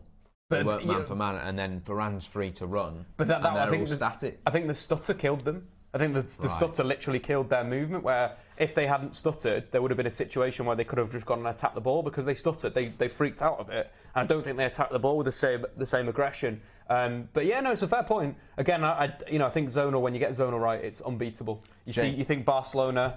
With Xavi and Iniesta defended zonal, and they had one of the best defensive records from set pieces in world football. Right. Well, James he says, not a massive fan of zonal marking because the risk of human error is increased. It takes one lapse in concentration that could cost a goal. And I think... Is man for man not the same? Yeah. At uni, we play man for man, and it's just, if your player that you're marking is just moving around, you've got to follow him. And you just... When they're following, they're so easy to just... Because they can just go wherever you want, and you've got to try and copy that movement. Here we have Kevin De Bruyne, though, edge of the box, left-hand side, ball into the box. Not great. Defended by Brazil. Big opportunity there, though, again. KDB getting behind Fagner, the Brazil right back. Back to zonal thing, I think, in terms of, do you want to just, get that guy out of there? Some spammers in the comments, get out of here, go and find your own fun. But yeah, in terms of the man for man, I understand, obviously, if you make a mistake in zonal, they score. You make a mistake man for man, they score. The thing with man for man as well is you never attack, like you're saying, you've got to follow someone around. The ball isn't your main, attention priority, in a way, and priority. So, it's an interesting side. A lot of switches on here. Do you reckon that's the idea, to get the ball I think that's coming across? I think that's what both teams are working on in a way. I think especially for when you're playing, more aggressive fullbacks, that's the ball you want to play. When you switch it one side, you attack one side. The space is when you transition. A lot of teams defend in a very compact nature in European football these days. And that switch is always how you unlock people. Switching's always worked through the ages. There's the big game. The big game. England-Sweden. England-Sweden. I'll be on the kickoff tomorrow. Cameron won't be on the kickoff, unfortunately. He's not been invited. Not yet. We better get it back. Do you want to check the tags and see whether our tags are doing all right? I'm going to now. I will do some commentary. That a little problem Neymar. For Neymar? Someone's giving him a stroke on his leg. His shin is feeling a little bit like changing his boots, maybe? Changing his boots. There we have Fernandinho, base of midfield. Maybe have a look at Fernandinho's pass map as well. See how he's obviously operating slightly different to what the main man would be doing. Of course, the main man being Casemiro. And he's a little bit deep. Probably like to see him move it a bit more. It's a little bit too simple. A lot of sideways passing. A lot of sideways at the N'Golo Kante all over this pass map. I'll tell you that for free, guys. Other top players, again, KDB creating 2 chances more than any other player on the pitch so far. The little 1-2 with Eden Hazard was really nice as well. Coutinho getting on the ball, a little bit more direct. See how we looked at his pass map before and it was all like boring little passes inside, outside. Now we're seeing like a little bit more direct and combining that wide area with Neymar again. Been reasonably impressed with him so far. Again, I'd like to see a bit more. Take-ons, Eden Hazard is the man, 2 out of 2 so far. How do you think Eden Hazard's performed at the World Cup then? Obviously, a lot of big players sort of tend to shy away at times. I think he's played quite well. Yeah, I think he's been playing. I think this is the game for him. I think Japan, they're supposed to beat Japan. I think Panama they beat. I think Tunisia they beat. England he didn't play. His brother did. Yeah, Torgan played. Torgan is a very good little player as well. Not the same level as Eden, but do you think if he has a great World Cup and they obviously progress through this round, I think is he staying at Chelsea or is he going? Depends who manager is, isn't it? That's the thing. I think Eden Hazard. Is that you think who he's waiting for? Oh, that's a foul there, ref. Yeah, he's gone in. Vertonghen going in. Oh, Williams just absolutely crunched Vertonghen afterwards. I think the interesting side of there, if Sarri becomes Chelsea manager, Hazard fits so well in playing that Insigne role. So Insigne, a crazy amount of passes in Serie A. I think he's like the second or the third most behind Jorginho and Koulibaly. And that's how important that left triangle is for Napoli in terms of playing to the feet of Insigne, and Insigne playmakes in the final third. Hazard have played that really well. There's obviously talk of Gonzalo Higuain joining Chelsea as well, which would be an interesting one. Marty, could you check the aircons on? Cheers, bud. I'm just proper sweating right now. I'm really warm. Will, are you okay? Shout out to Will as well. He's the man behind the scenes today. We swapped roles. Cameron decided that he wanted to be a little bit more like Neymar. Will's playing a little bit more Fernandinho, engine room type stuff. But we do have that set piece. Willian over the ball. Are we already on? Oh, Jesus. Getting warm. The summer. Willian crossed into the box. Near post. Flicked away by Belgium. Edge of the area. Shot comes in. Defended by Axel Witsel. Headed out by Belgium. I always get a little bit confused between Neymar back Witsel. on the pitch. Shot in for a shot. Deflected. Would you not cross?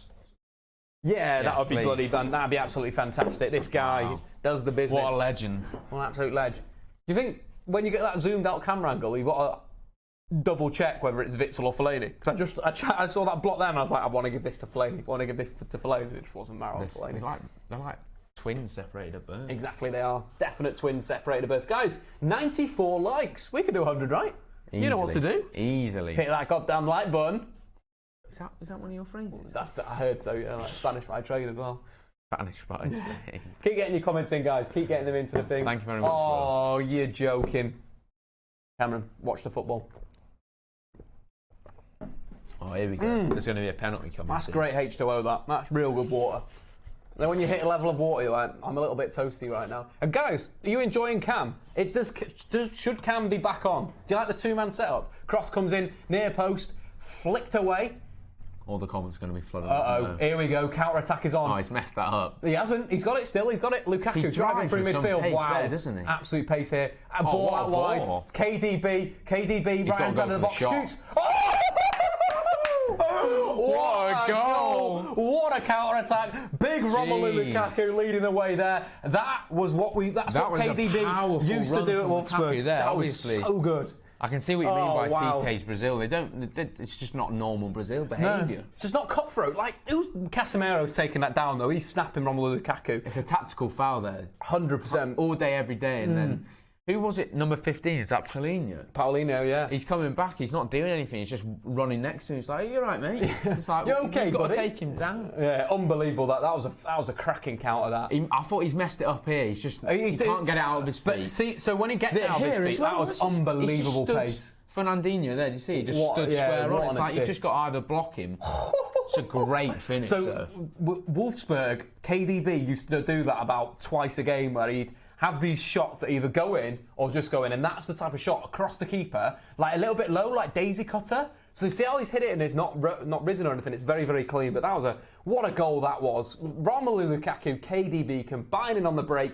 What an absolute game we've got in store now. Brazil, Neymar, they've got to step up. You done it? Yeah. Oh my God, this guy is on it like a car bonnet. I'm going to have to leave that goddamn page. Do you want to add the tags in as well? I'm doing it now. Oh my God, we are a great team. This is beautiful, guys. Awful defensive positioning. Wow, Fellaini defending well. Belgium counter-attack almost as good as Liverpool. Fair play. Lukaku greater than Kane. You totally shot me. Congrats. Oh my effing God. What a run by Lukaku. Guys, that was one hell of a counter-attack. I absolutely love a counter-attack. Big Rom. I'm a big fan of the counter. I prefer it. I prefer counter-attacking football than that boring stuff Pep Guardiola's got them down playing in East Manchester. I think a lot of counter-attacking is actually to control the ball. I think a lot of it as well is playing the pass at the right time, right? Oh, low cross comes in. Vincent Kompany heading it out. So John Terry, that on the floor. Oh, keep those thoughts to yourself. John Terry, Man United legend. John Terry's a Man United. He is, isn't he? Viva John Terry. That's the song. Oh, I've had enough. Get me off this stream. I'm going. Big play here. It's big though, because again, like Belgium dominating this game now. They've really come into it, haven't they? Like, at the start, it's a bit shaky from both teams. I think Roberto Martinez there just saying, "Calm down now, boys." You don't want to get too ahead of yourself, do you? Again, I think that you just got to, now you're in that perfect position with a false nine. Again, the use of a false nine on the counter-attack is really key. And credit to Martinez. I think, again, we've got to say that Martinez has got this completely correct, which is good for Belgium. Hazard, left-hand side, cuts back on himself, as he always does. Back to the Chadli, chips it back to Vertonghen. Again, it's really interesting in terms of tactically how Chadli's playing a little bit wider, because obviously you've got Vertonghen out at left-back, so Chadli's the guy that's naturally overlapping. Lovely little tactics, that. Beautiful tactics. Vertonghen arguably sitting as maybe more of a ball player than the main man, Nacer Chadli. Nacer Chadli, what a ledge. Dave, you've messed up the title. Have I? Yeah, when I was sorting out, you got rid of the L. Uh-oh, so it was Brazil. That's probably lost us a few subs there, guys. Brazil. In order, let's get this party number 1. Hit that goddamn like button, number 2. And number 3, of course, is the big Don't forget to Spanish subscribe. by trade. Yeah, do it if you want, We're closing in on 50k. 50k. 50k. 50k. There you go. Yeah. Wow. I'll probably do something what fun. Skill from Fellaini there. Oh, and that is what you get from him. And then he just takes him down. It's like, if you're not letting me get past, you are coming with me. Did him go for his nuts as well, like a little flicky, little flick? He loves a little dirty player, doesn't he? Luis Mendoza. Firmino needs to be brought on. He'd allow much more room for Coutinho and Neymar in the final third. Yet, completely agree. Someone says, what do you think of Tite rotating the captaincy for Brazil? I'm not a massive fan. Strange. Yeah, I'm not a massive fan. That just shows: is there any leadership in your squad? Do you trust your players? They're very much like PSG. They're so like PSG crumble. They got no one that's a real leader at PSG. And again, when you sign players that are all mercenaries, that's what the problem you're going to have. PSG have got such a wonderful academy. It's a great cross. Oh, header comes in there from Gabriel Jesus. Probably got to do better there, no?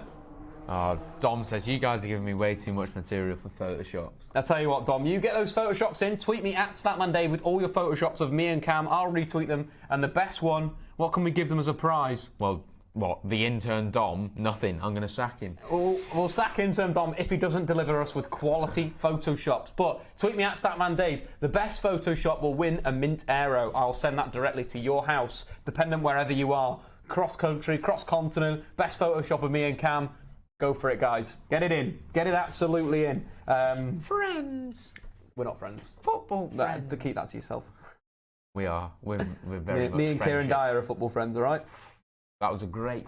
How was it sitting Yeah, it next was to good. Kieran Dyer? Shout out to the True Geordies kickoff. It's absolutely great stuff. And Kieran Dyer came on, chatted to him about football and stuff and England. Football and football goals. Gary. Spoke about Gary Goals a lot. He's a top player in Gary Goals. Talking of Gary Neville? Gary Neville. What are you thinking of him? Made some comments there, didn't he? He did. He said something about Mbappe's Cruyff term being disrespectful or annoying for Uruguay. What are your thoughts on showboating in football then? Obviously, hold a second, hold the phone. Low cross coming in there for Marcelo, getting forward well. The byline as well. But yeah, in terms of the Mbappe thing, right? Showboating is a part of the game. Everyone wants to see it. Everyone wants to see you like a bit of flair on the pitch. Coutinho, edge of the area, shot coming in. Oh, what a save from Courtois. That's been the Coutinho move at this World Cup. Everyone knows what he's going to do, yet he still does it. It's like the Iron Robin cut-in. That's a classic goal That's for a lovely, Coutinho, lovely. isn't It is. It's like it's the trademark. You think of a Coutinho goal, he just cuts in from the left. Swings it. Yeah, just outside edge of the box and cuts in. But Courtois has been on form in this game. 2 good saves, actually. Willian, let's actually do, before we get back to Gary Neville, let's just see how this corner unfolds, because we have... Outswinging corner from Willian here. Going away from Courtois. Whipped out. Maron Fellaini wins the aerial duel. Flicked away. Here we have another potential counter-attack. No, cleaned up by Fernandinho. Guys, did Neymar make a mistake to move to PSG? Yes, he goddamn did. Am I on the kickoff tomorrow? Yes, I am. Stay tuned to that. Definitely. Guys, keep liking the video as well. All the good stuff. Willian, final third. What can he do? Ships it out to Fernandinho on the overlap. Low cross in. Simple defending from Vincent Kompany. Chadli volleys clear. KDB counter-attack opportunity here again for Belgium. Leaving 3 people high. Hazard inside, beats 1. Willian tracking back. Comes inside to KDB. Passes on. Slightly behind Lukaku. Pass. Lukaku with the back heel to Munier. He's not offside. Kind of closed it down a bit there. Good defending from Brazil, to be fair. Got back well. They're very compact now, aren't they? Neymar defending as well. They've got to. If they concede another goal, that is game, set, match. I think that's a real danger for this Brazilian team. One more and that's kind of gone. Again, 3.5 goals. You're 2 goals away from winning some dollar if you'd bet with Dave and Cam. Maybe if you haven't, unlucky, guys, yeah? Unlucky. Do some half-time bets as well, actually, to get the crowd pumped. Need to refresh this. Refresh this little bad boy. We're back in the game. We are back in the game. But again, fantastic game we're having so far, guys. Who do you think is the best player? Neymar have an absolute stinker. Is Lukaku the solution to United's right-wing problem, Dave? That is from Yellow T-shirt Gaming. Yes, he is. Another player that I'd like to see under from Roma. Really impressed me. Final third, Eden Hazard onto that right foot. Back inside to KDB. Brazil chasing shadows at the moment. Vertonghen on the ball again. Looking so sound on the ball. Options. Uh-oh. Little opportunity there to press for Brazil. Ball back to the goalkeeper. Pogba and Kante versus Fellaini and Witsel. Lol. That's going to be really fun. Dave, check your Twitter. Uh-oh. Jesus. Uh-oh. Can't see it. I'm getting scared now. I've gone for it. I'm going to check. You're going to check it? All right, check it. Check the hashtag. Hashtag Statman Dave live. Back to the game. Back to the football. Oh, man.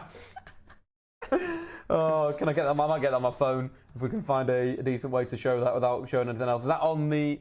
Go on to his Twitter and... Okay, he wants to do that, does he? He wants to play those games. Chat about the game whilst I just do this. What is it? DBan_. DBan. Shout out to Dom there. A little push there into Hazard. Another foul on Hazard. He just gets fouled so many times, doesn't he? It's crazy how many times he gets fouled. So, can we show this Photoshop? Is that going to work? There we go. Yeah, there we go. There's the Photoshop of me and Cam. What a lovely image. What a lovely image. Shout out to Dom. And, keep getting your Photoshops in, guys. We'll show the ones that are sent that, are family friendly. Family is the friendly. big thing. We're a family channel over here. So, yeah, that's the kind of game of life. But, yeah, shout out to Dom. Go and follow him at DBan_ on Twitter. We do have another free kick. KDB standing over the ball. This could be game, set, match. I am not looking into the comments because last time that ruined the goal. I'm keeping away from the comments. This is perfect KDB, right footer. Whip it out, whip it in. Neymar, edge of the box. This then? Now, I think he might go for goal. Gone for goal. Oh, no, not bad save. Yeah, force the save. We get comfortable from Alisson. I think what he's got to do there is try and get a bit more into the corner. You want to whip it more, don't you? You want to get more whip on it, like the colour of Swaz, I think it's called. Swaz. Keep that to yourself. One of those, mate. We have to deck you live on the stream. Hazard on his day is one of my favourite players to watch. That's some Ash 96. Yeah, 100%. One of the best players at the World Cup. Come on, I think you can see that there. Oh, you keep those things to yourself, bro. Again, Eden Hazard, former Chelsea player. Former. Well, they think we've got to talk about the Ronaldo situation at some point. Oh, near post corner there. Vincent Kompany getting on that, well held by Alisson. But yeah, Ronaldo. It's very much looking like this may happen. £88 million. That will be absolutely crazy. A bargain. A lovely little flick outside the boot there. Lovely little improvisation from Vincent Kompany. One of the smartest players in the Premier League. A bargain, yeah. Ronaldo, for me, best player in the world right now. I really do. I think he's the best player. Not like in terms of his impact in these bigger games. He's been fantastic. Big game players like Didier Drogba, they're in the same sort of bracket there, aren't they? Not really. I think Didier Drogba is a big game player, but I think Ronaldo is at a different level to Didier Drogba. Didier Drogba only got over 20 league goals in 2 Premier League seasons out of that 7. Yeah. Again, if he took the Ronaldo finishing. Scored a Champions League winning final. Oh, no, that's fair enough. As in like a big game player, I agree. He's a big game player, but maybe didn't do it in enough big games because obviously Chelsea only won the Champions League once, right? Man United have won it a few times. Okay. FYI. I just had a brilliant shot there of Fellaini winning another tackle outside his box. Little 1-2. Lovely little give and go. Nice. Chadli. I think get it away. You know how we were talking about Brazil decent defending that from William. You know we were talking about Brazil countering fast there. Like they sort of slowed it down a lot. The tempo's been slowed down by Martinez. Something smart there. Again, I would like to see them play a direct ball there to Hazard's feet maybe and allow him to run directly at the centre half. I think the thing here between Hazard and Neymar, they're the two people you want to look at. I think Neymar's getting the ball to feet and trying to take on too many people, whereas Hazard's a lot more smart. He gets the ball to feet, takes on a couple, pass, move. Yeah, I think we could get the stats up of the sort of the areas that these guys are receiving. And Neymar having one shot blocked at the moment, 22 out of his 25 passes. Only completed one of his 3 dribbles. Hazard again. and Lukaku there getting a bit aggy at each other. Aggy. But yeah, so 3 take-ons in that final third again. You can see that Neymar's trying it in the final third, whereas Hazard, I think, because of the penalty area, he's finally getting into that area, though. Yeah, which is good. But again, with Hazard, it's a lot deeper because of the nature of where they're playing. But completed 5 out of 5 take-ons so far. All on the wing. Again, but then the 3 together, that's the nice side. That's where he's, getting on the break. Think about very his receiving on there. The break, though, isn't he? He's a counter-attacking player for me. Again, you'll see his pass map. Look where the pass map is. Firing it to that. That's on the counter. All those passes are probably either they've broken the lines or they're breaking, and that then he picks it up, then he comes inside again. That massive diagonal there, he loves from Courtois. He loves a great pass. Courtois is an underrated keeper with the ball at his feet. But yeah, Ronaldo to Juventus would be mental. Apparently, he's going to be paid. What was it? More than their 3 top earners combined. Like he's getting £26 million a year. I'd like to see it though. I'd like to see Juve with an actual game changer and game winner in their side. I think if he goes there as well, he's been every league he's played in, obviously other than Portugal. He's won. He'll probably win the league, and if he won the Champions League there, that'd be insane. Every league he's played in other than his first ever team, he's won the league and the Champions League. He is one of the greatest.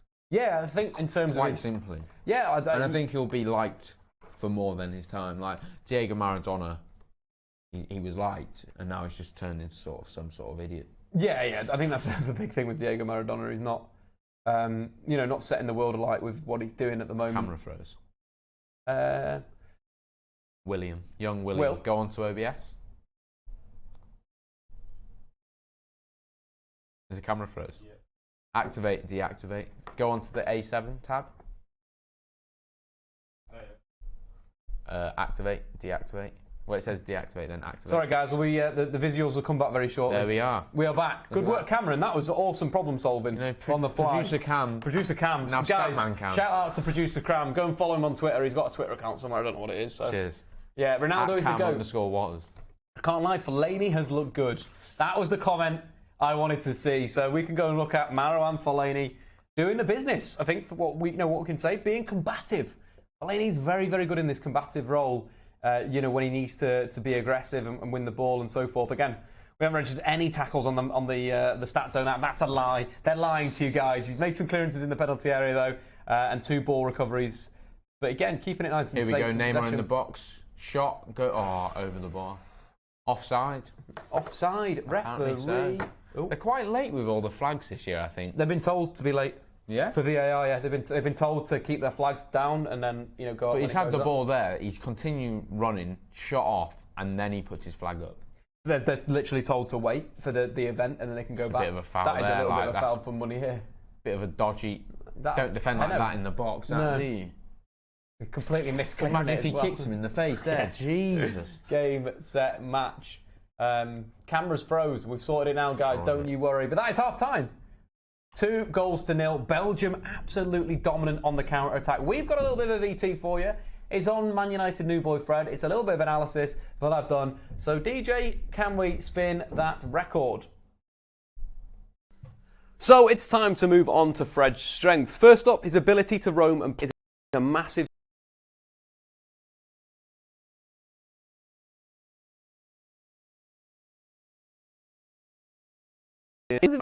the shape, the 2-2-5-1. Of course, the 2 fullbacks get really, really high. The band of 3 narrow behind the striker. In terms of Fred, it's his sort of responsibility to dictate the play. Stepanenko is more of a ball winner that holds his position and really supports, the fullbacks if they've pushed on, covering their positions or dropping between the centre halves. In terms of Fred, he takes up a number of different positions. Sometimes he does split the centre halves, moves inside and receives in that sort of back 3 shape. Alternatively, in other situations, Stepanenko will drop in between the 2 centre halves and Fred will move her into a sort of ball-playing 8 role. But whenever he receives it, he's very aware of what's around him, and his constant movement means he's really difficult to pick up if you're an opponent central midfielder looking to press him. He's comfortable at receiving the ball in any area of the pitch, a very 2-footed player. Frequently, Fred will receive on his right, then play the pass with his left. But he's very comfortable on his right foot and his left foot. The game against Manchester City, we saw that move where he was involved in one of the goals, moving the ball around the back from that defensive midfield area, had around 9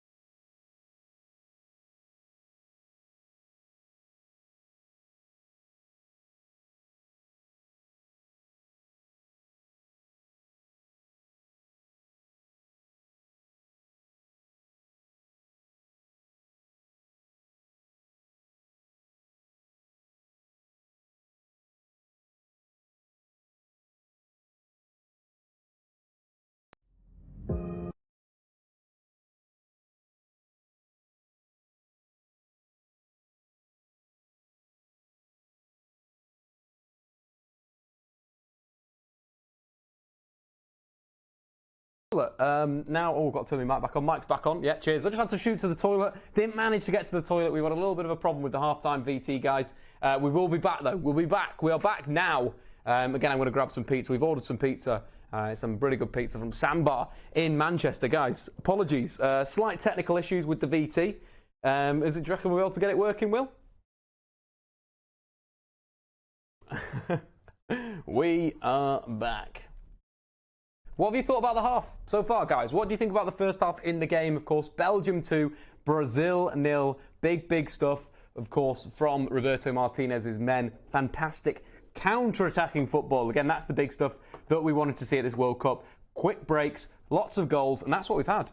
We said this game was going to be a corker. Absolute corker it is. Big sort of moments in the game, of course, come on the break.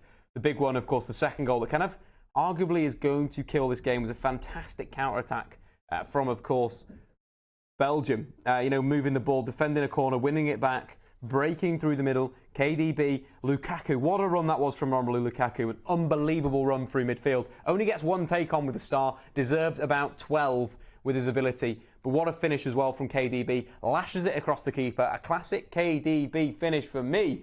A very good game, guys. Would like Brazil to advance, but I don't think they've got it in their locker. Yeah, I kind of agree with you. Floydie, unfortunately, we've got a bit of a problem. Cam, do you want to grab us a beer out of the fridge? Yeah. Grab one yourself, and anyone else want a beer in the office? That's what we do at Studio 68. We are good lads.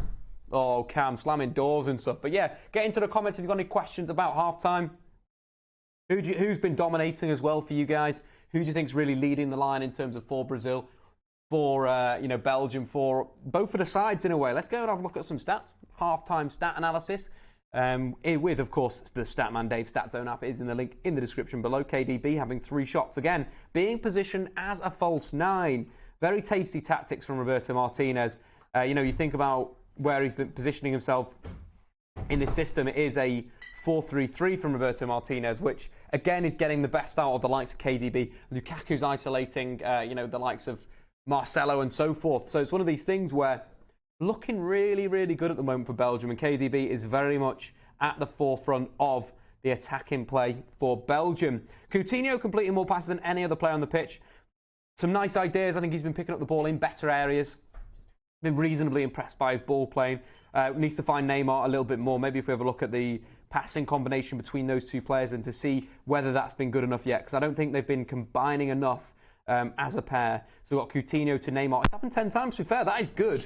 That's reasonably good. But what we're not having is only 2 have gone into the penalty area. And I think both times maybe that is with, where we're looking at an area where, you've still got players to beat. Not enough through balls in there. So I want to see more through balls from Philippe Coutinho in terms of finding it and threading it through. So no through balls so far. That's a big thing that Coutinho needs to solve at half-time.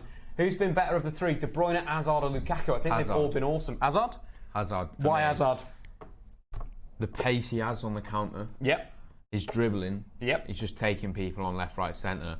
And I think he's just like a focal point in this team. You give it to him or De Bruyne, and then you find Lukaku through them too. So I think everything goes through him. I think it's been interesting. I kind of agree with Hazard, with the thing that we mentioned before, how he's taking people on in this sort of counter-attacking area, left-hand side, really good stuff as well, completed 90% of his passes. Yeah. That's very good on the break. I usually expect that from Eden Hazard on the break. He's usually really good at those sort of situations, but for me, I think I've got to give it KDB. I think I've been quite impressed with KDB. He's wanting to get shots off. Yep, so those 3 shots you mentioned. And I think you saw that in his goal as well. Outside the box, he just hits it across the keeper as well, and the keeper's got no chance.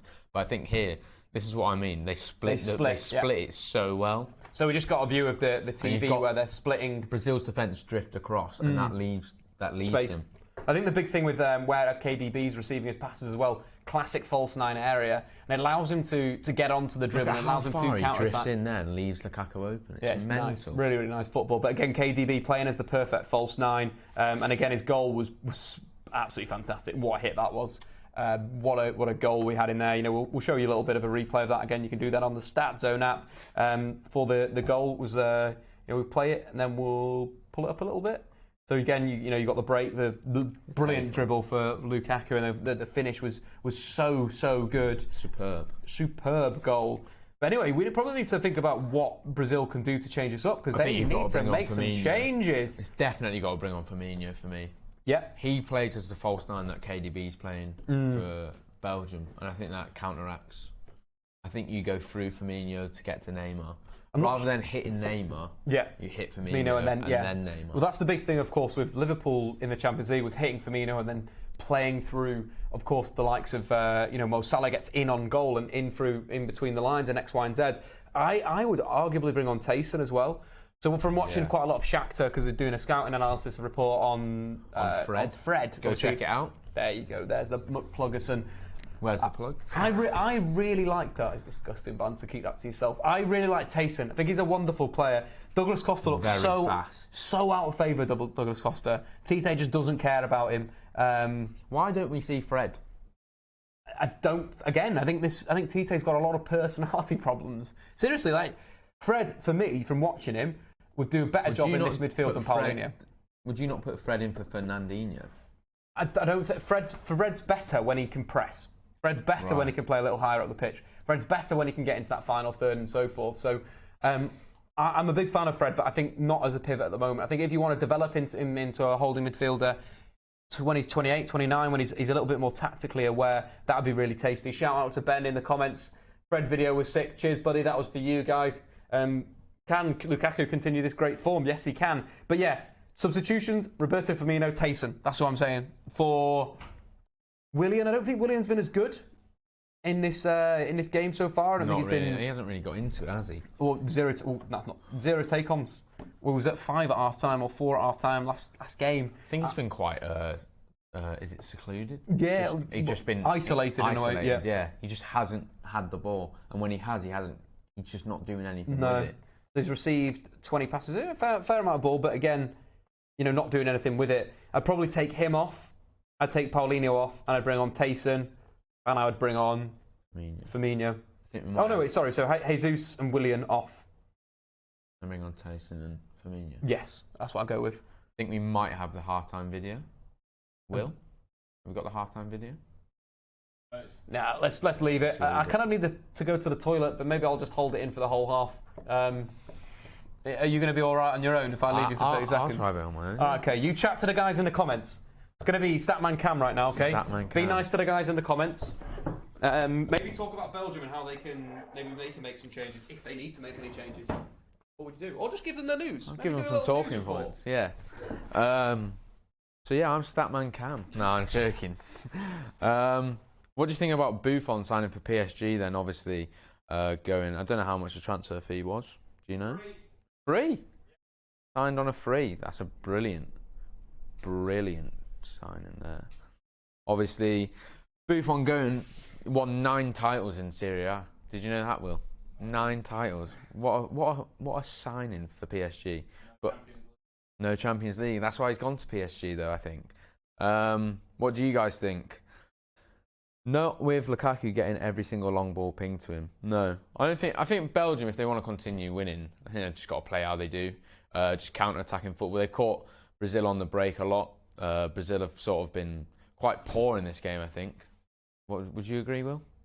Would you agree? Brazil have been quite poor. Really underperformed quite. I was thinking Brazil were going to come into this a lot more direct, running at players, getting in behind, but they've sort of just been awful, really. But do you know who I'm really excited for? They're called England, and we're going to win the World Cup. It's coming home, honestly. But yeah, Belgium. Right, better get back in here. Belgium. It's gone mad. The stream's gone mad. I've already said Belgium. What they need to do is just keep playing the counter-attacking football. Yep, like Brazil, they just need to come out and be a bit more direct. And get in behind the lines. I think that's kind of the game, right? That is the absolute game. Guys, what did you think of Cam? Thumbs up or thumbs down? Get it in the comments right now. We need to do the voting. No. Cam will get evicted for the second half if we have too many thumbs down, so make sure you hit the thumbs up. Do you want to pass us one of the beers? Yeah, I'd love to. We'll crack one of those open. Cracking a cold one open with the boys, am I right? Am I absolutely right? Neymar should be subbed off. He's been horrible. FL Productions. I think you've got to give him 15 minutes or so. I don't think they do it though. Well, imagine taking him off. Imagine Neymar's strop. Cheers, guys. Do you ever do that thing where you hit the top of the bottle? I'm not an idiot. It's going up. He's going up. I'm a little bit scared. Yeah, keep getting your questions in, guys. He didn't read the first part of my chat. Oh, Abraham, I'm sorry. I'm very sorry, Abraham. How many Chelsea players start for England? That's from Matthew Jarvis. Could you answer Ruben that? Loftus-Cheek. Incorrect. Ruben Loftus-Cheek will not be a Chelsea player for much longer, will he? No, I think he will. You know. No, he won't. We've already said that we won't sell him. Really? I think in this game coming up, you start Henderson and Ali. No, Henderson and Loftus-Cheek over Ali. I think you played Dyer and Henderson. Dyer was poor. When yeah, because he played him as a single pivot when they were going long. It was pathetic. I think. Do you know who else I thought was quite poor? James Vardy. I know he's got a bit of an injury now, but when he came James on, Vardy. James. Right. Me and him. His posh brother. He went to private school, so that's how I know. Oh, James. But like, yeah, Jamie Vardy. He didn't offer anything. You get him to running behind, and he's just not doing that. He had a bit of a groin injury. What's Cam's channel? He's all right. Cam, thumbs up. I don't have a channel. Cam doesn't have a channel. He potentially will make a YouTube channel at some point in his life if he. I'll make a YouTube channel eventually. Brazil missed Casemiro. Yep, definitely. Fellaini has pocketed Coutinho. I think it's been a nice battle. I think Fellaini's been good on. Is Cam old enough to drink alcohol? Looks like he's about to go into sixth form. Cam, how old are you? I'm 20. He's 20, so he's legally allowed to drink, guys. You know. I'm going into my third year of uni. Come on. Come on. James MUFC though, he's got great chat.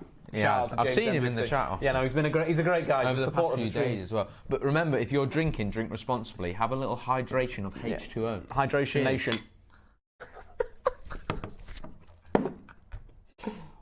It's all going off. Fellaini's actually playing good Fellaini, yeah. This is the thing, if you use Fellaini either as a destroyer in midfield or a target man, you're laughing. What you don't want to do is you want to give Fellaini the ball in the deep area and ask him to play make. I'm a bit nervous with that setup. You scared? Yeah, I'm going to put it over here. That's probably even worse though, elbows. No, because limbs we're not sponsored. I'm going to put it down here. I'll put it down there then. And you know, I'm not a lover of beer. I'm more of a cider man. Anyway, guys, get your questions in. Not in the US. You're not legal in the US at the moment, Cam, but we are in England, so we're okay. What is your England versus Sweden prediction? Going to go for 2-0 England. Okay. I think we'll exploit them. They're quite compact. They sit back quite often. I think you saw against Germany, once they went 1-0 up, they went 11 men behind the ball for half the game. Well, more than half the game. And I think that's what you don't want. You don't want...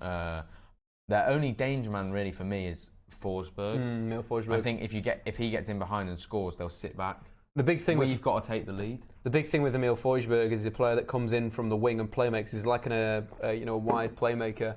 And it's one of these things where Forsberg will enter number 10. Berg and Toivonen play very high, and they basically clear the space out for Emil Forsberg to play and dictate. Again, we saw that wonderful counter-attack that was actually started by Manchester United man Victor Lindelof. Shout out to Victor Lindelof having a great World Cup next to Granqvist. Again, carrying it down the pitch, little pass, moves back out, and it's transitioning. He actually scores from that number 10 area, and that's the big danger for England. This is where I think you play Rashford. Because Rashford and Lindelof would have been trained together. Rashford knows how to get behind Lindelof. Well, I think the big thing for England as well, not only that, I think the change of system may be needed in terms of what, moving it on and X, Y, and Z. I think looking to play Dyer as a DM to deal with the thing we just highlighted there. Emil Forsberg, their most only real dangerous player, likes to drift to number 10 and play make.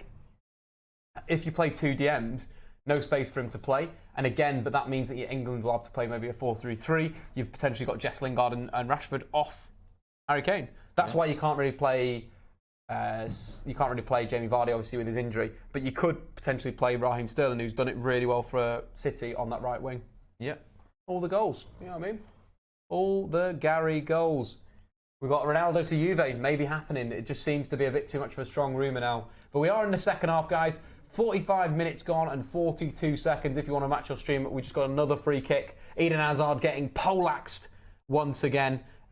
Taken down, guys. Keep liking that goddamn video and subscribe if you're new. All the good stuff.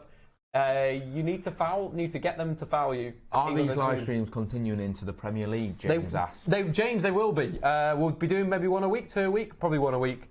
Usually the midweek game, we'll be doing lots of Champions League action. And maybe a few vlogs on the weekend. Maybe a few, yeah, who knows? There'll be a lot of content on the Statman Dave channel. We'll be bringing back a few shows. Stepping it up a level. Oh, we're taking it to the next level. Have you enjoyed the content recently as well, guys? Start from 47 on the timer and then go up. I'll give you a thumbs up. Cam will give you a thumbs up on the 47th minute. Will you stay tuned to that? Belgium short free kick with all their players advanced. Not great.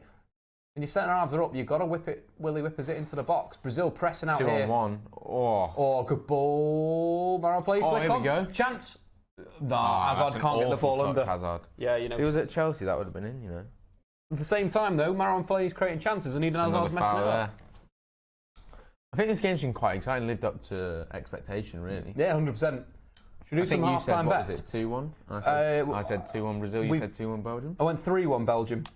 That's a possibility here. I see Brazil scoring, I see Belgium scoring. So our bets that we have at the moment, we've got over 3.5 goals are in both bets. So we've got Romelu Lukaku to score 2+ goals, Belgium to win or draw, over 3.5 goals. We've also got the other bet, we've got over 3.5 goals, Brazil to win, both teams to score. So for that one, we just need Brazil to come back 3-2, and then we've won there.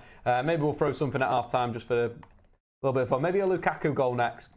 Next goal scorer, Romelu Lukaku. He's having a great game so far. On the counter-attack, really driving through the areas. But yeah, the Statman Dave Live will continue through the season. There's also rumours about Manchester United's pre-season games. I've been hearing. Jeez. That's going to go off. That's going to be a great stream at 4 in the morning. I'm going to be absolutely pumped up. I cannot wait to be in the office at 4. Cameron, you got to love it. Got to love those things. Come on, you boys in blue. Keep that to yourself. People are going to goddamn tweet you. Like the stream, that's what they're going to do. Don't Goddamn forget to like the stream. Yeah, love the content lately as it's better than watching the game. Cheers, Robert Powell. We'll try and give you a little bit of analysis, a little bit of chat, and of course the commentary when the game gets, like the party started, like Neymar inside, little 1-2. Great. Is that Roberto Firmino's come on at half-time, I do believe? That looks like Firmino. Gabriel Jesus. Brazil. Making changes. We missed it. Firmino comes on for who? I think he's come on for one of their centre mids, maybe? That is terrible. Cameron, you look at that whilst I place some money on something. Here we go. Lukaku on the right, coming in. Drifting in, he's going to come outside, comes back inside, gets shrugged off the ball. Decent defending from Miranda's been good, to be fair. Yeah. He's been pretty decent. Next player to score goal free, Romelu Lukaku. There you go. Brazil are just holding the ball up in the midfield now, they're slowing the tempo down a lot more, maybe taking a few less touches, but trying to pass the ball on. Neymar coming in deep. I think that's bad though. If you pause that there, you've got a 2-on-2-2-2. Yeah, it's not. You don't want that movement. I think Firmino's come on for Willian. It's a good ball from Marcelo there. Firmino, penalty area, turns outside, low cross in the box. No one's Who is there? It's Axel Witsel. I've just closed Firmino comes on. Obviously, already doing some good stuff. His movement's already been good. I think he's come on for Willian. Yeah, good change to be honest. Willian's not really done much. No. Talking about him before the game, saying he's consistent. Not today. I think this is the weird thing with him. He's consistently good when the team is bad. Yeah. Like when Chelsea were rubbish, he was good. Exactly, X, Y, and Z, you know what I'm saying? Yeah, so William's come off. Tactical decision. Roberto Firmino has come on, guys. Thanks, guys. Come on for William. Is Cam a Man City fan? No, he isn't. I wouldn't be sat next to a Man City Chelsea fan. Tweet him at, At Cam_Watters. That's double T. Dave, I'll be there. Willie's head will be square. At 4 a.m. Shout out to James MUFC. Absolute bants in there. Willian off. Roberto Firmino on. Decent change, I think. Again, I'd like to see a bit more attacking intent from Brazil. They are 2-0 down in the World Cup quarter-finals. Where's the anger? Where's the Gary goals? Thoughts on who's going to be United's next transfer? I'm not too sure, to be honest. There's obviously the Alexandro stuff's been knocking around lately. Again, if the big sort of chat is if Ronaldo goes Juve are going to balance the books by it, allowing Alexandro and Gonzalo Higuain to leave to Chelsea and Manchester United again would be a good signing. We do have Marcelo left-hand side, facing up Munier, cuts back onto his left foot, back again, lovely twist into low cross into the box, big chance there, near post Roberto Firmino, getting into those good areas. We should have seen him from the start. Tite, what are you doing? That was wonderful wing play from Marcelo. I think we see that Firmino's always trying to be on the last man. So although he's like playing this false nine, when he doesn't have the ball, he's pushing forward. I think that's where he's developed sort of back end of the Champions League seasons, that ability to get into the right zones. You again probably learned a bit off Mohamed Salah's movement this year. But that was fantastic wing play by Marcelo. So good in those wide areas. Like an old school winger in a way. Check you up, go you down. Will United finally sell Darmian? Maybe they will. I reckon they will. Do you think Luke Shaw will start? this year? Or do you think Mourinho's fallen out with him? I don't know. It will be an interesting one. I think if Luke Shaw continues with his weight gain and actually hitting the gym and stuff, why not? Marcelo, ball into the box again. Marcelo's crossing in the second half's been instantly. You can see the impact of that. Looks really up for the game. 51 minutes gone on our stream, and some low crosses into the penalty area. Where's the crossing stats? That's what we want to see, guys. So 5 crosses so far in the game. Only completed 1 so far, but 2 in the second half already. So Marcelo getting forward really well on that left wing. Something that we've expected at. Brazil, though, are in behind. Neymar faces up Meunier, comes in onto that right foot. Penalty. That's got to be a penalty. No. Nope. Is he? Did he just dive? Did he just go like that? Oh, Fellaini. Fellaini's getting in his face, giving him the biggie. Neymar diving again. That looked very, very suspect, that. I honestly thought that was a penalty. Look at Neymar getting the ball now. He's doing this angry kid in the playground, I've just been taken out. Give me the ball, I'll take on the whole team. Oh, Marouane Fellaini. Just shown a dream. Absolutely not, there. though. He didn't move. Rock solid from Marouane Fellaini in terms of defending. Push that agenda, go on. Brazil switching it out. Gabriel Jesus, wide area, little awful clip ball. Rubbish ball. Gabriel Jesus, has he been Brazil's worst player at the World Cup? Get into the comments and tell us whether that's true or not. Good pressure there. Someone's asking if Ronaldo goes to Madrid, who do you think they're going to sign as a replacement? If he goes to Hazard Juventus. Or Salah? He goes to Juventus. Yeah, sorry, if Ronaldo leaves Madrid. I'd buy Harry Kane. Harry Kane? Yeah, I think they want Asensio. He's just signed a 5-year new deal, but obviously Doesn't contracts don't mean anything, or do they? Not in the modern day. Means that you're just going to get paid more money. A little bit of a foul there on Fagner. I'd say a foul there. Looking good start from Brazil, though. Bit between their teeth. What's happening here? Here's the penalty replay. Well, what could have been? He's dived again. Oh, that's not great. No, we've just seen a replay of the dive. That is an absolute stinker. Fellaini comes in to make the challenge. Oh, that is awful. Fellaini comes in to make the challenge, and Neymar, what's he doing there? Why has he not been booked? Kicking his leg out. Why has he not been booked? Kicking his leg out to try and get that contact, but he's looking for it. The ref gave him the old loop-de-loop, but didn't give him the old cheese. Terrible. Backstroke, forwards. Not good, that. Poor refereeing. Awful. Again, Brazil, left-hand side. I think Roberto Martinez is little limping ball into the box. The mind games he played before this with Tite, saying that they're not scared of his Brazil. It's obviously worked, hasn't it? Yeah, absolutely. Brazil don't look like a normal Brazil side. Like when you think of Brazil, you think of fancy footwork, you think of just good football, and they've just been a bit tin pot this game. They have. I'm not sure what. Here we go though. Paulinho into the penalty area. How has he still got the ball there? There's some things in football that just surprise you, aren't they? They just surprise you. Analysis. In terms of Belgium, though, there's a little bit of a problem on this right wing at the moment. They're not. I think they're sort of the Lukaku's being let to be dealt with by Miranda, and you've got a 3v2 in terms of Coutinho, Neymar, and Marcelo on the left wing. Belgium not really dealing with it at the moment. Good challenge there by Meunier. Want to see a little bit more from Alderweireld. What's going on? No, let's not. That's not good banter. Terrible banter. But short corner by Brazil. Neymar, edge of the box. Decent defending by Vincent Kompany. Have you heard about the fiasco with Conte and his emails? What's happening with Chelsea's new manager? I've not heard the emails. I haven't heard about the emails either. Google it. I'll give it a quick Google. I think it's in terms of he's been emailing the players about their work, about when they should come in for training. Chelsea want to avoid Antonio Conte and David Luiz meeting at Cobb. Lovely little nutmeg that. Gabriel Jesus nutmegging, I think it was Vincent Kompany, then getting absolutely clattered. Basically, I think it's about training and stuff, is it not? The thing is about... So they want to get Sarri in, basically. Yeah. But obviously they don't want to... So David Luiz and Conte's relationship isn't great, and they don't want their non-World Cup stars back in with Conte. They want the new manager in before they start training again. A little bit wet. We have a VAR decision, though, guys. Oh, that's a penalty. Absolute penalty. Definite penalty. He's flying. So what's he coming in like that for, though? Nutmeg Vertonghen, dives in. There's no need to dive like that because you see his touch is taking it away from goal. Tell you what, though, that is a definite penalty. He's got to give. Is he not giving that? What? What do you think in the comments, guys? Was that a penalty? It's a penalty to be all fair, day. Jesus couldn't have reached the ball. Not having that, ref got it right, in my opinion. Fair enough, guys.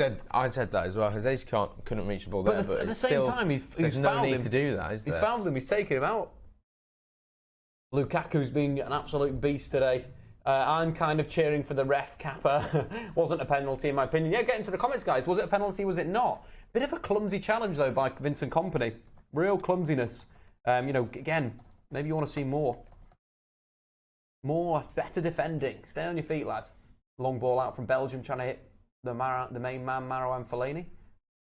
Brazil look better in their pressing as well, instantly with Roberto Firmino on the pitch. Now obviously Belgium can't sit on the ball, can't dictate from deep. Long ball out the back again. They're hitting Lukaku in the channel. Lukaku with Miranda, faces him up, strength on the right-hand side. Lovely play. Oh, half decent defending. Good stuff right there, guys. 50-50. Brazil diving anyway. Wasn't in a penalty. The only thing you can argue that Jesus kicked the ball out of play and never going to win it. That's the only thing, of course, with the touch was around, was sort of going out. But at the same time, a little bit dangerous. I'm going to still say that was a penalty. Whether or not, the ball goes out of play, he's clearly taken out the man. Clearly not played the ball. Been very aggressive off his feet. So, yeah, for me, it's a penalty. Neymar should be playing attacking mid, not now, and allow Marcelo to attack the left-hand side. Yeah, ball was out before he ran into Kompany. Yeah, it's a weird one. Weird decision. The young lad who's just joined Real Madrid, Vinicius Jr., will be paid €7.5 million at Real Madrid a year. Million euros. How old is he? Is that more than what? It's more than Asensio, Carvajal, and Casemiro. Wow. The second most expensive Brazilian export since Neymar. Wow, that is big news again. Talent from what I've seen from him scoring goals in Brazil. It was a big challenge that's gone in by Big Rom, who just absolutely wiped out Marcelo, giving him the beef for next season when United win the Champions League, face Real Madrid in the final. If Belgium win this, it'll be their 5th consecutive World Cup finals win, which is a new national record. They've never won 5. Yeah, so they're an emerging nation, aren't they, really, with football? This is their golden nation. Golden nation, golden generation. Golden generation golden nation, Belgium. Opinions on the World Cup by far? Isn't it the most surprising tournament so far? I've been really pleased with it. It's been good. Obviously, I've only seen them since about 1998. Yeah, 20 years old, too young to drink in America. But I think the best one for me was 2010. Yes. But I think this 2010? No, 2014. Yeah, that's it. 2014. 2010 was awful. In Brazil. Yeah, South Africa was 2010. That was an awful... Yeah, I like the song though. That was it. Oh, the song, Waka Waka. That's what made it. 2014, sorry, not 2010. 2014 was the best, I think, just because of where it was, Brazil. Yeah. And I just think the games were very good. But this one tops it for me. I think you had the best game I've ever seen in World Cup football with Brazil losing 7-1 to Germany. But I think we've had a lot of shocks in this tournament. We've had a lot of really good performances. A lot of upsets. Teams, a lot of upsets.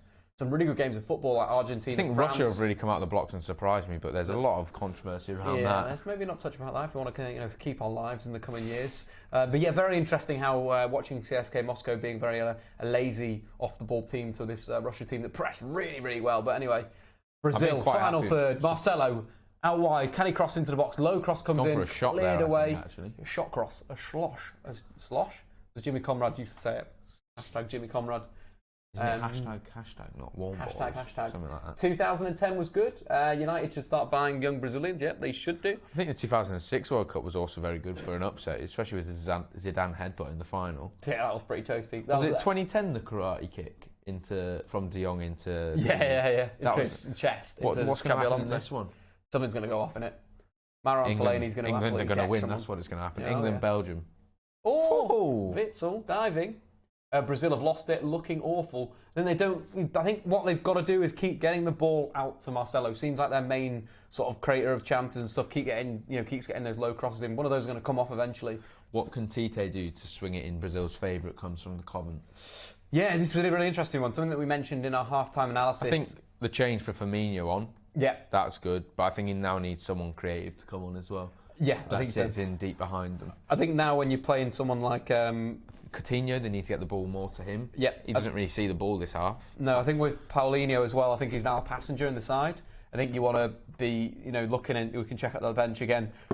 Douglas Costa has just come on as well. I do believe we are probably slightly behind in our stream, but yeah, Douglas Costa's a good change. Tayson as well. I'd like to see Tayson. Douglas Costa will be coming on shortly, I do believe. We are moments away from seeing Douglas Costa onto the right-hand side. Cuts inside. Douglas Costa here. Comes across. Pass. Coutinho, edge of the penalty area, looking to play. See how compact they are now. Belgium. Counter-attack, chat time. Poor touch from Nacer Chadli. Wins it back though. Inside. You've got to KDB send him. Split again. He's chosen the right ball there. Across it goes. Oh, a little bit greedy that from Eden Hazard. Looking for goal there. I think he's looking for goal. I think you've got to be looking to play that cross. I think he's had two goals, 2 assists. Gabriel Jesus has come off, and Douglas Costa's come on. Which means Firmino goes into the middle, yeah? Yeah, well, I think Jesus was playing on the right in this half, but yeah. Firmino come into the middle, Neymar and Neymar Costa off the decent effort, to be fair, that actually. So he's gone to a false 9. Yeah, false 9. But it looks like Neymar's playing inside. I'd probably take Paulinho off as well. Coutinho on the wing, by the looks of things. Costa's added some good pace, big chance there. Good save from Courtois. I think Paulinho's got to go. Yeah, I think so. Paulinho, I think you've got to go for it now. 1 holding midfielder, 2 attacking midfielders is the midfield setup I'd go for. But Belgium still have got 3 guys high. Again, tactically, I'd probably bring off someone that could play right midfield. So to give them 8 guys behind the ball, counter attacking with 2. That's the best setup for me. Have they got anyone on the bench with a lot of pace? Only can run. Carrasco's the guy, right? Carrasco's the main guy that they could bring him on for who? I wouldn't change anything at the moment, no. That's the problem, because you'd have to withdraw one of Lukaku, KDB, or Hazard. I wouldn't change the front 3 yet. They don't look like they're tiring. But the problem is, I think the game's breaking up where Brazil are getting a lot of chances, especially down the left wing. If I was doing something then, I'd tell one of them to just drop a little bit. Yeah. Go to like a 4-3-1-2. Well, that's the kind of thing I think they drop KDB and have Hazard sitting off Lukaku. I think that's kind of everything goes through KDB. Yeah, that's the kind of thing with Belgium at the moment. They're getting exposed down this left wing because Lukaku's staying very high. Marouane Fellaini's having to cover a lot of ground here. We have Neymar on the left-hand side, little ball inside to Coutinho. Coutinho out of his feet. Shoots. Big block. It's so readable now in this game for him to do that. I need to keep getting it wide and get it to Marcelo. Look how touch tight every time. Good defending though. I think Belgium organisation. That was another big criticism of Roberto Martinez's Everton, is they couldn't defend for toffee. Did they? I see what you did there. Nice bants. I think in the Belgium back 4 there's a lot of leadership. Yeah, you got a lot of captains in there, haven't you? A lot of character as well. Yeah. Vertonghen. Miranda is the captain of Brazil. I think they've wrote. You up for that or? He's played reasonably well. The battle with Lukaku's been a really good one. Again, Lukaku just fouling Miranda there, pulling him back. No, it's gone the other way. I'm astonished how Belgium are playing so good without Mertens, seeing how good he was for Napoli. Yeah, Mertens was tasty. Maybe we've got Mertens coming in at right midfield. Again, Regan, I think Mertens in terms of what he's doing. That's the right one. Yeah, Who's Brazil's right back? Yeah, Fagner. Yeah. A comment comes in saying Brazil's right back can't deal with Hazard. Yeah, they can't. I think he's taking him into areas that he can't really. When you're playing a sort of inverted player, if they do take you to that central zone, you start to lose it. Again, we're seeing him buzzing around. But yeah, in terms of the substitutions, we could see Dries Mertens. I'd probably go Carrasco, but I don't know who I'd take off because I want Kevin De Bruyne, I want Lukaku, and I want Hazard to be on the pitch. Maybe you could rotate it round and Matthew Jarvis says Carrasco on for Hazard and go to a 4-4-1-1. Yeah. Just try to counter from there. That could be it. That could be the thing. But then you leave Lukaku alone and isolated a bit. Yeah, KDB off. He's got to be running in behind then. Is that what Lukaku wants, or does he want it to his feet? Either or. I think he can do both. I think that's the duality of Romelu Lukaku. Again, Hazard wide left. Little touches. Bit of a poor pass there. Fernandinho intercepting, but good play from Nacer Chadli. Who would have thought it? Nacer Chadli having a great game for Belgium. Would you have thought it? Would I have thought it? In fact, he's gone straight in. 4 ball recoveries, all in and around the penalty area. There you go. Fellaini on the edge of their box.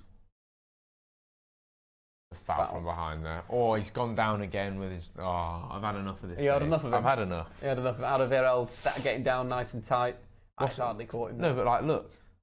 Oh, no, nothing comes in there. Yeah, he's been a bit aggressive there. But at the same time, you've got to show him something, haven't you? You've got to be like, stop this, mate. Like you did at that 5-side tournament when we lost. We don't talk about that, Dave. Yeah, you got sin bin, didn't you, mate? All Dave does to me is chat absolute rubbish all day, every day, saying how when he's fit, he hasn't even got an injury. I'm injured. I've retired, mate. When he's fit, he'll show me how to play football. I'll show you. One day I'll show you. I've retired though. I'm retired injured, mate. Done. I've had enough. Over. Do have though Belgium 2, Brazil 0 in the quarterfinals of the FA Cup. Not the FA Cup, is it? Because Chelsea won that last season. It's the World Cup. I don't know, guys. Everything's gone mad. 155 likes. Let's try and get 175. Riga just puts in the comments, Chadli could be this tournament's Moussa Sissoko. I completely agree with that. He could be very much the Moussa Sissoko of 2018. Ryan Hall comes in with just think Chadli is keeping Mertens out the side. He's mad, isn't it? But to be fair, he's played well. He's done well in attack and defence. I think that's the key thing. I don't get how Mertens isn't in this team. Is he on the bench? He's on the bench. Well, he started the first few games. They've been playing a little bit more aggressively. KDB deep in midfield, and then you had Mertens high with, of course, Hazard and Lukaku. I like that because it was good at breaking down the rubbish teams. But now what Martinez has done well is Hazard's higher up the pitch. Fernandinho going, a ball in his face. Mertens, sort of, again, you want to think about the tactical flexibility of a side and whatever. I think Hazard and KDB supporting Lukaku is very good. Or, of course, as it's been today, KDB as a false nine. Who's your man of the match so far? KDB so far, I think. Definitely, yeah. Hazard's been very, very good from the left. Does the 200 like for Cam Dab offer still count? Yeah, it does, yeah, 100%. Definitely. Yeah, it's definitely on, guys. So hit that like button. It's 40 away from Cam doing a dab and embarrassing himself. Hopefully Dom is still watching. As soon as Cam does that, Dom, you need to Photoshop that, please, buddy. Again, we haven't actually had a look at the Photoshops. Marty, have you had any good Photoshops in? 0 Photoshops in, guys. Come on. Someone get on Photoshop. Absolutely do it. Absolutely do this. This game is an absolute banger. Get on Statman Dave with alternate commentary, of course, with Cam Waters. Wow. Doing the business. Doing the business. What a game we've had in store. Get your score predictions in about the end of the game as well. Do you think Belgium are going to hold this? What's going to happen? Are all the South American teams knocked out now? Yes, I do believe. All the South American... Uruguay knocked out today. Then you've got Brazil going out.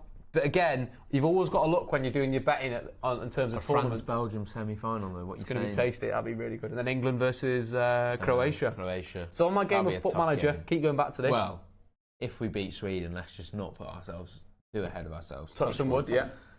I'm at work for that game, so I'm going to be streaming that on my phone. Sorry, work. No, you'll be streaming the kickoff, right? Oh, yeah. Support the lads, you know what I'm saying? Watch the kickoff.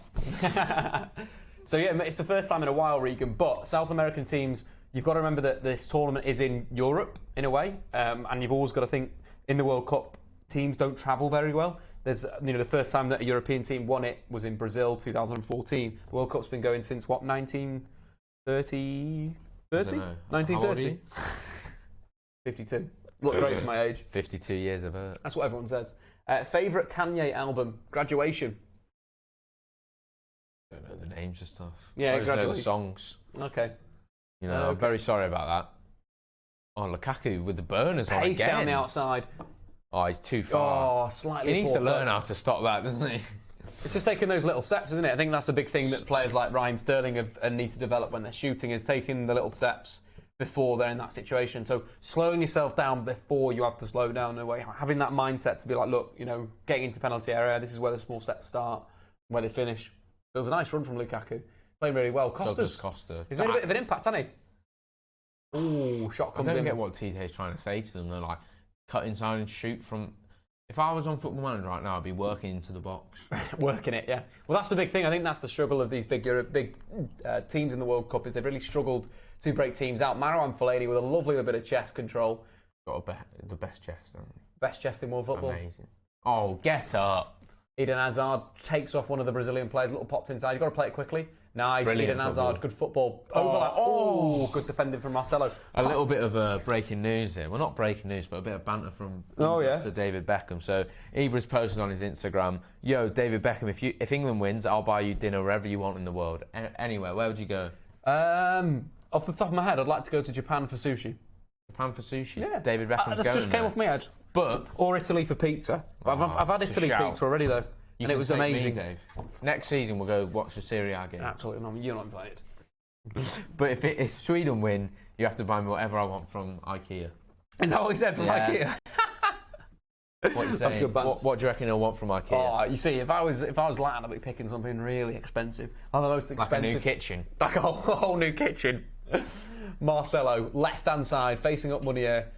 It was good in the first 10 minutes of this half, but they're not getting the ball out to him enough. And it looks like it's going Costa. He's receiving it in very deep positions. It's just too easy to defend against. Same thing every time. Cuts in, shoots. Every time. Easy goalkeeping, though. From Chelsea's Courtois. The only other time these two teams have met, by the way, was in 2002. What happened? Brazil won 2-0. That was when Brazil had Rivaldo and Ronaldo. and scored. And Ronaldinho. So that was the front three. They're playing a free Ronaldo, So Ronaldinho. I think Ronaldinho played behind Those were the Rivaldo. days. And When I was 4, I loved it. 4 years old, that makes me feel well old. You are well old. Keep that to yourself. Can you keep that to yourself? Can you keep that to yourself, buddy? But yeah, they won it, and they went on to win it. Brazil. Could we see Belgium beat Brazil 2-0 and go on to win I it? see what you're saying. Could be. History. Hazard's having none of that, is he? He's done. He's finished. Slowing the game down again. Good gamesmanship. Photoshop. Twitter. Uh-oh. We may have something. Mendoza may have dropped something. Some absolute bangers. Dear Gabriel Jesus. Martinez chuckling to himself. Oh, God. Oh, that is amazing.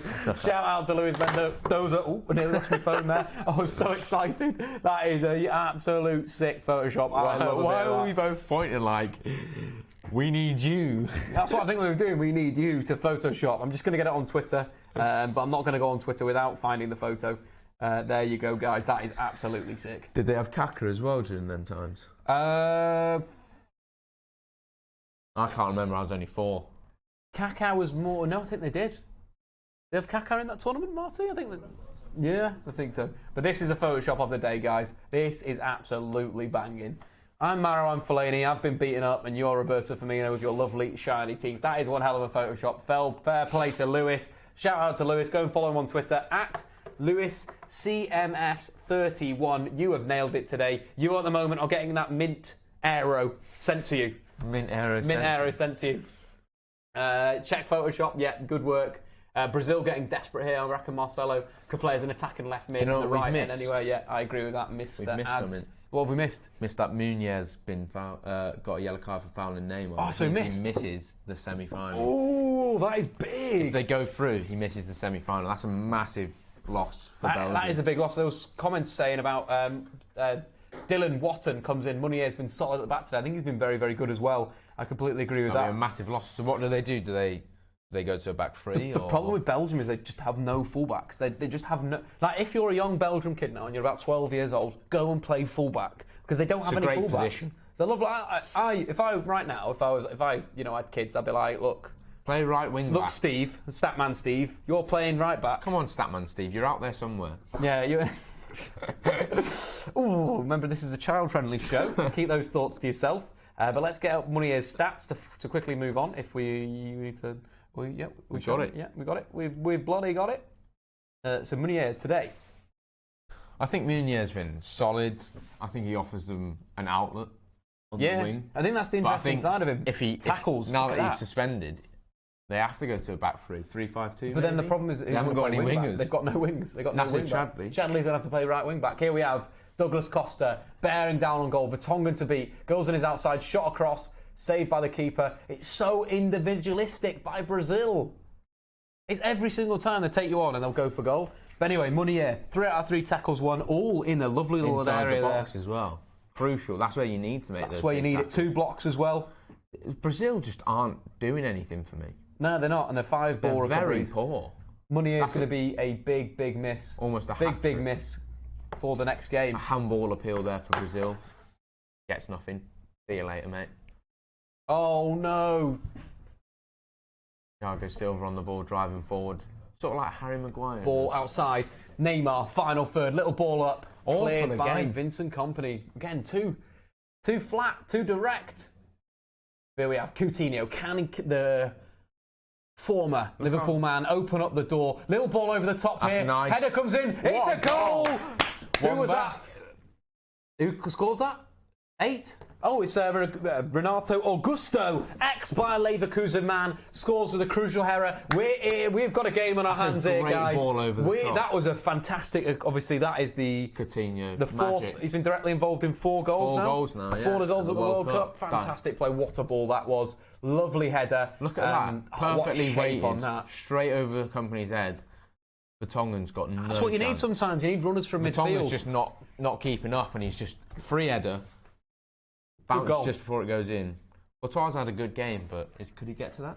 I think it's a very good header. Again, like what you want to do if you're heading in that position is trying to head it down, as you do know. But that was a great goal. Dylan saying, Coutinho legend, game on, 2-1. Let's update that scoreline. Brazil are back into the mix, guys. Brazil are back in the mix. And this will be with you.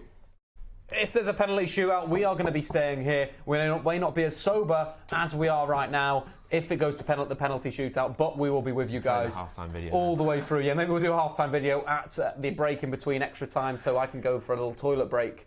Here we have Firmino popping it inside. Brazil look like they've got their tails up right now. Costa looking to get onto that left foot. Little cross into the penalty. Oh, it's a lovely switch of play to Marcelo, in fact. Marcelo one-on-one with Munier, who's had a good game defensively so far. Coutinho, the little magician, outside the penalty area. Marcelo, what can he do? Little step over. Oh, he's got through somehow. Decent goal kick again. Whittle not happy about that. Cheers, Will. Thank good you very stuff, much, buddy. Will. And again, Belgium sitting back too much now.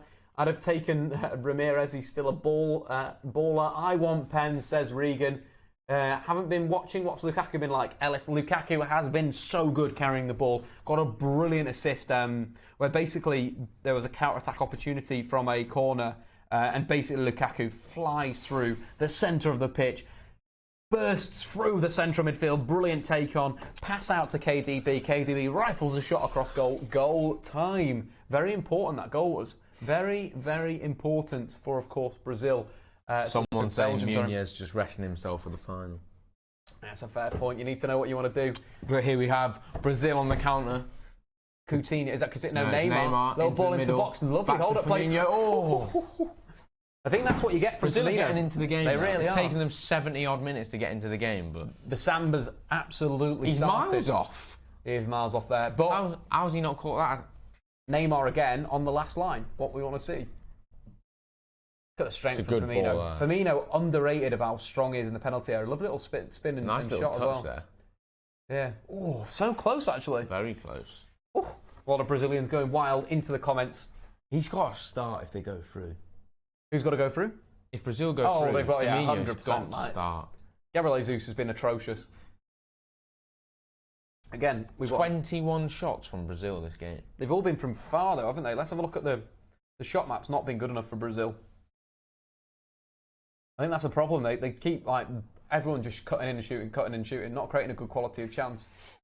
But it looks like Belgium a little bit dealing with it. So 22 shots coming in from Brazil today, and again, like a lot of them outside the area. The goal, there's the Firmino spin that we've just seen there. Not that many clear-cut chances, and I think that's a big problem for Brazil at this sort of stage of the game. We're 79 minutes in, and they've created one clear-cut chance. Got to go out. Fellaini with a knock on at the front post clears it. Hazard takes him off there. Pass Marcelo. Ooh, he's gone through him. 1-on-1. Here we go. He's got a 4-on-2. Switch it, hasn't he? Switch to play. That's what you want to do on a counter. Oh, that's brilliant. Nice football. Oh, bit of a short pass. That's brilliant football though. If he gets a pass across. Yeah, lovely See stuff. how dangerous they are on the break. Honestly. Again, Marty, let's do some tweeting of Gabriel Jesus' stats today. 0 shots on target. Absolutely rubbish. 76% pass accuracy. No chances created. Why are you playing as a false 9, Gabriel? We're going to have to wind up some City fans. Apologies to any City fans into the comments. We only joking. Failed 3 take-ons as well. Got to get all those good stats out, guys. Gabriel Jesus, not good enough in terms of his impact. I want to see Firmino in the next game. Oh yeah, Brazil, final third. Coutinho on the ball again. Little ball inside. It opens up for good to go. Oh! Renato Augusto just firing past the post. That was a huge opportunity for Brazil. Brazil are really opening up at those opportunities, guys. Absolutely crazy. Again, Belgium are just... Oh, there's a hole there. Lack of concentration. Yeah, there, not good enough. A defensive change for Belgium, I think maybe you've got to bring on a centre-back. I'm probably bringing on Vermaelen, maybe. For who? Off the top of my head. This is the danger. I'd probably take off one of the front 3. Got to take off who though? Because Hazard, you've seen how much energy I'd take Chadli off. I'd drop KDB into midfield. I just don't think you take KDB on. I'd try and bring on one of the centre halves. Yeah, I think that's the way you got to go. You got to sit a lot deeper. Maybe this is going to happen then. Look, Chadli's down. Chadli is down. I think we're maybe a little bit behind. Getting ready. Oh, I tell you what, it's lovely biscuits. You've looked in the comments. I don't know what you're talking about. This is a big thing though, big time. Roberto Martinez is grabbing over KDB for a bit of chat. Get into the comments, guys. What do you think is going to happen at the rest of the game? Are Brazil going to come back? Are we going to extra time? I want to go for a penalty shootout. I love penalty shootouts. They're so much fun. I don't. Did you see me the other day? Jeez, Yeah, I'm very nervous. You've got to be calm in these situations. Jesus has had a poor tournament. He has had a pretty poor tournament. Matthew Jarvis, and they say that Jesus is better than Rashford. Vermaelen on, Chadli off. Belgium are going to attract a lot more pressure bringing Vermaelen on, someone says. I kind of agree with that, but this time in the game, you're 1-0 up. You know, this is the tactics One you goal do. up. You go 5 at the back. You 1 goal up, sorry. Yeah, you do go 5 at the back here. 10 minutes to go. You see if you can roll it out. You see if you can hang on. I think that's just got to keep playing the football you're playing. Just make sure that you don't soak up the pressure too much. You want to keep the pressure because then you can counter, but you don't want to just be like, "Yep, this is cool," and then all of a sudden you saw it in the England game, that's corner, it. And then that's your tournament. I think that's the kind of thing, and a lot of things. I think it'll stay 2-1. That's Ash and Regan saying that, and someone says, "Check your notifications." Oh God. Ben Floyd with one hell of a Photoshop. It is coming home. I've got red hair, Cameron's got green hair, and of course Super Hurricane Harry Kane is absolutely chilling there. Guy, that was a great Photoshop. That was sick. Like, that is a decent Photoshop. Keep liking the video as well. We're 3 off 175 and then only 18 off 28 off a little dab. Yeah, look, right guys, can we get this picture up? We're going to go on to the small, there you go. There's the picture. Shout out to Ben Floyd on Twitter. Lovely little Photoshop that. Got to bust a retweet on that. It's going to be a bit of a game now. We've had 3 good Photoshops. One coming in from Dom. Keep them coming. One coming in from Luis Mendoza, and Ben has just dropped a lovely one. What do you think of that hair? You like that? I'm a big fan. Do you reckon that'd rock? But it doesn't just had a trim. It doesn't show my fade though well enough, right? The fade is not quite on point, so maybe we just get one of those sprays and just get the top. Yeah, maybe the top bit. And what do you think about your hair? You look pretty terrible. Yeah, you don't look great. And there's Harry Kane. He's coming home. I like that little Harry Kane as well. Lovely stuff. But anyway, back to the game here, guys. Stop talking about absolute rubbish. Firmino pokes in, of course. Neymar, Brazil's main man, comes in. Can he get the shot away? He's got to hit it. Oh my days! What's he doing there? Philip Coutinho could have been the Brazilian hero. Oh my God, Brazil missing those chances for fun. Dylan saying it's going to be 3-1. What a shocking miss. Do you know who Neymar reminds me of? Go on. At school, you know how you have that one really good player in your school football team who only passes it to people he thinks he's good at? Yeah. That's Neymar. It is Neymar. Neymar only passes to Coutinho, basically. Yeah, pretty much. With Coutinho and Marcelo, no one else. He doesn't think anyone else are good enough for it. Dave, I wouldn't look at the chat for 5 minutes in case something happened the last 5 minutes. Maybe I will. I want to get that instant reaction. I want to give you guys my instant thoughts and my feelings of this game. It's been a corker. Really good game of football. There's definitely more goals in this game, 100%. Renato Augusto has made a big impact since coming on. Plays in Douglas Costa. Costa, wide right, faces up Vertonghen. Look, he's going to come back on that left foot. Little pass back. Fernandinho, clip ball into the box, headed away by Toby. It's going to be an intense last 10. It really is. Was that a double footer? That was a pretty bad tackle, though. Eden Hazard again carrying on the counter. This is a big opportunity here. He's slowing it down. Yeah, there's not much support. That's why. Oh, he's passed him. Oh, good. Ref, that's a rugby tackle. He's got to book him there. But again, you play Lukaku into the channel. He's been good in that channel, getting past. Fernandinho booked. 8 saves so far for Courtois. Yeah, he's having a very good game, to be fair to Courtois. Another unselfish run from Rom. What a guy. I think something he's improved on at the World Cup is parrying it away from goal. Courtois in front of the goal. You think that's one of his things he could improve on? There was that chance, wasn't there, in this game actually, where he parried in. No, sorry, I'm thinking. You know when the World Cup catches up to you and you're like, that was that goalkeeper. No, it's Hugo Lloris today, wasn't it? When he parried it back. No, I think he's been good at parrying it away from. Cup. Yeah. Because I think throughout the season, he's sometimes he just puts it in front of for a rebound. Again, that's something that David De Gea is amazing at, is that parrying away from danger. So it's good. One of the best things you want in a keeper. To be honest. What I like, though, is Courtois kicking. Very nerdy, this, but he's kicking to Eden Hazard, allowing Eden Hazard to get on the counter. Chelsea link, I think. Yeah, it's very nice. I like that. I really appreciate when keepers are doing things properly. Belgium have got to be careful here is they want to try and play out of the back, and they just need to be careful. They do, yeah, because there's a lot of players that come down and press. Marouane Fellaini, though, scrapping for his life. That's got to be a foul on Fellaini doing bits in the Do Bits Club. Apparently Lukaku may have been subbed off for Yuri Tillsman. We're just seeing that on the TV right now. I need to stop looking at the comments. I'm going to go onto Twitter. Send in your Photoshops again, at Statman Dave, guys. What do you think of, whilst the substitutions are going, what do you think of the current World Cup 11 so far? You've got Kasper Schmeichel in goal. Yeah. Agree, disagree? No, I'd probably throw in Ochoa. I'd throw in Ochoa. Again? Ochoa's been so good. He was great last World Cup. Yeah, he just loves the World Cup, doesn't he? Lustig from Sweden. What's that, right fullback? Yeah. I'd give it Kieran Trippier. I think. No, Kieran Trippier on this is on the wing. Oh, that's absolutely madness. Further forward. Then you've got Uramina and Jimenez. Jimenez? Jose Jimenez? Jose Jimenez. Jose Jimenez. Just to that. I think that's all right. I think Mina for goal scorers. Yeah, but again, like defensively, yeah, not a great going back the other way. No, I think you've got to look at Jimenez. Probably yes for me. Yeah, Uruguay only conceding like. Well, I think Rafa Varane and Tite have been flawless in the tournament. Maybe Varane over Mina. I'd probably put both the French centre halves, to be quite honest. Yeah. And Tite and yeah. Do you not see Harry Maguire in there? No, not yet. No. At the end of the tournament, when he scores the winner of the World Cup final.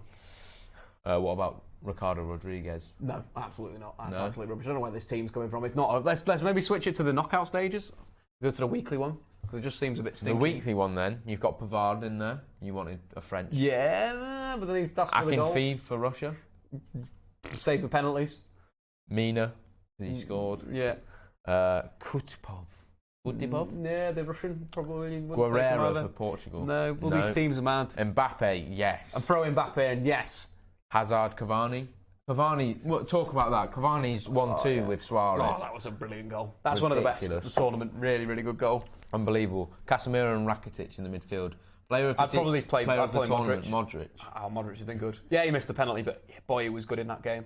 I really like Rebic as well. I think United to get Rebic. Croatia are an underdog here for winning the tournament. Mate, I called it ages ago.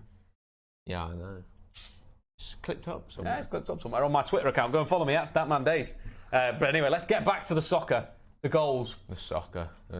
Football. I'll clear it up. I'll clear it up there. Sorry, I meant the football. Marcelo, in his own defensive third, throw in Brazil. 2 minutes left of the World Cup.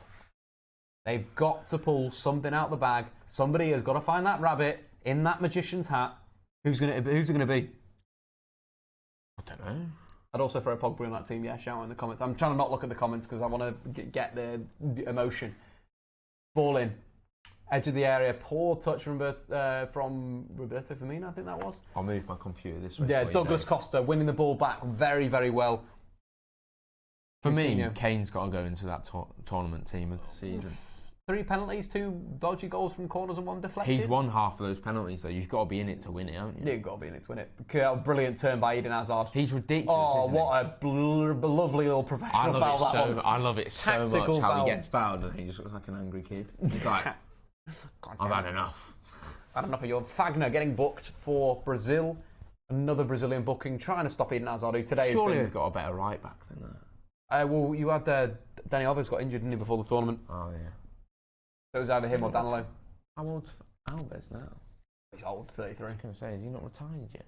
He's a really poor right back now, in my opinion. I like him at right midfield. I think he was really good for Juve at right midfield, but not at right back.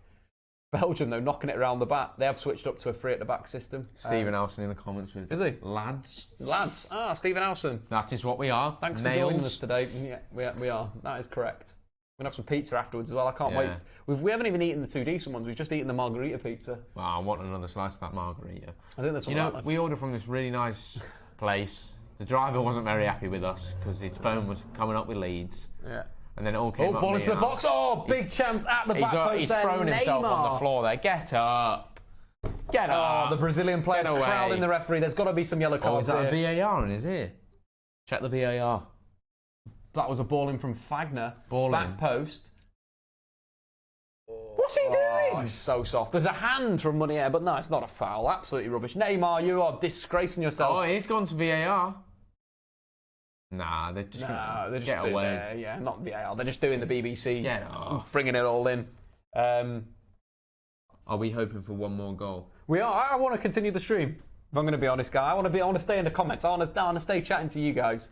I want extra time. I want a Brazil goal. Get 24 more likes, and then Dave will also dab. That's suspect, that. Not sure about that. I'm not going to confirm or deny those rumours. Neymar and Fellaini, long ball out the back, flicks it on to Eden Hazard. Here we go, Hazard, take it to the corner. Into the corner. That's what he's doing, he loves it. Oh, someone's going to clean him out here. Oh, well played. Good football from wow. Brazil. Look at that back heel. Recovered though by Belgium. Central midfield, Witsel, out to Yuri Tillsman, back to Witsel, back to Neymar Fellaini. That's brilliant football. Fellaini, that's what you get from Fellaini. Some brilliant ball-making decisions. He was there. Leave him alone. He'll come round your house. Leave him alone. Leave Brittany alone. That was a great video. Back in the day. Wagner, right-hand side, ball out to Douglas Costa, who's made a pretty decent impact. It's a surprise that he hasn't seen more minutes at the World Cup. He just cuts inside too deep. Oh, good ball to Marcelo. Marcelo, left wing, back to Coutinho. Coutinho with a shot, blocked by Neymar and Fellaini. Heroic defending today by Neymar and Fellaini. See how they've got 10 men behind the ball and then just leaving Hazard up. Hazard and De Bruyne on the wings. It's really nice. You've got to give it to him then, Hazard. Oh, good footwork. Oh, he's absolutely done. How has he still got this much in the tank? Yeah, it's mad, isn't it? It's been Hazard. I think it was Hazard, KDB, and Lukaku all. I think KDB had it in the first half, but Hazard in the second half has been really, really good. Really, really good defending. As if he's going into a semi-final. Mad, isn't it? Roberto Martinez. As I was saying before, though, before you jumped in, the final of my Foot Manager was Belgium versus Croatia. That can happen. Well, Dave will be on the kick-off tomorrow for those of you that are asking in the comments. Yeah, I don't want to see the comments because I want to see the goals go in live. So he'll be covering the England-Sweden game at 3 p.m. I don't know when you're going live, probably 2:30? 2:30, yeah, 2:30. So watch that, it's on the True Geordie channel. Yeah, True Geordie, what a legend. What a legend. King of the North, as he's known. Shout out the North East. Ball out wide, Marcelo. That's a great touch. Can't get it under his feet. Has it though still, into midfield, Fernandinho. Marcelo again receives it. Can he put a ball into the box? They've got to be going long here, guys. They've got to be pumping it in. Taken over by Neymar. Wide. Come across. Wagner isolated. In the air, maybe. What can he do? Again, where's his support? Why is he trying to cut back in? Where's his support? Oh, it's Costa. It's Douglas Costa.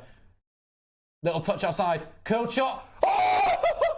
What a save! Timo! He's loving that. That's like a goal for a keeper. Oh, it's nice. That was a brilliant save, that. What an effort there was from Neymar. Curled shot. Is this the best game of the World Cup so far? I'm going to go Argentina-France. I really like that game. It was good. I think Mbappe was so good in that game. I think, yeah, just lighting it up on that. I enjoyed Pogba's age. Performance as well. Pogba was brilliant today against Uruguay. We haven't had time to do some analysis on that, but that was a fantastic game. We'll be doing some England stuff, though. At the end of this stream, we'll do a little bit of England stuff for tomorrow. What? He's come up late.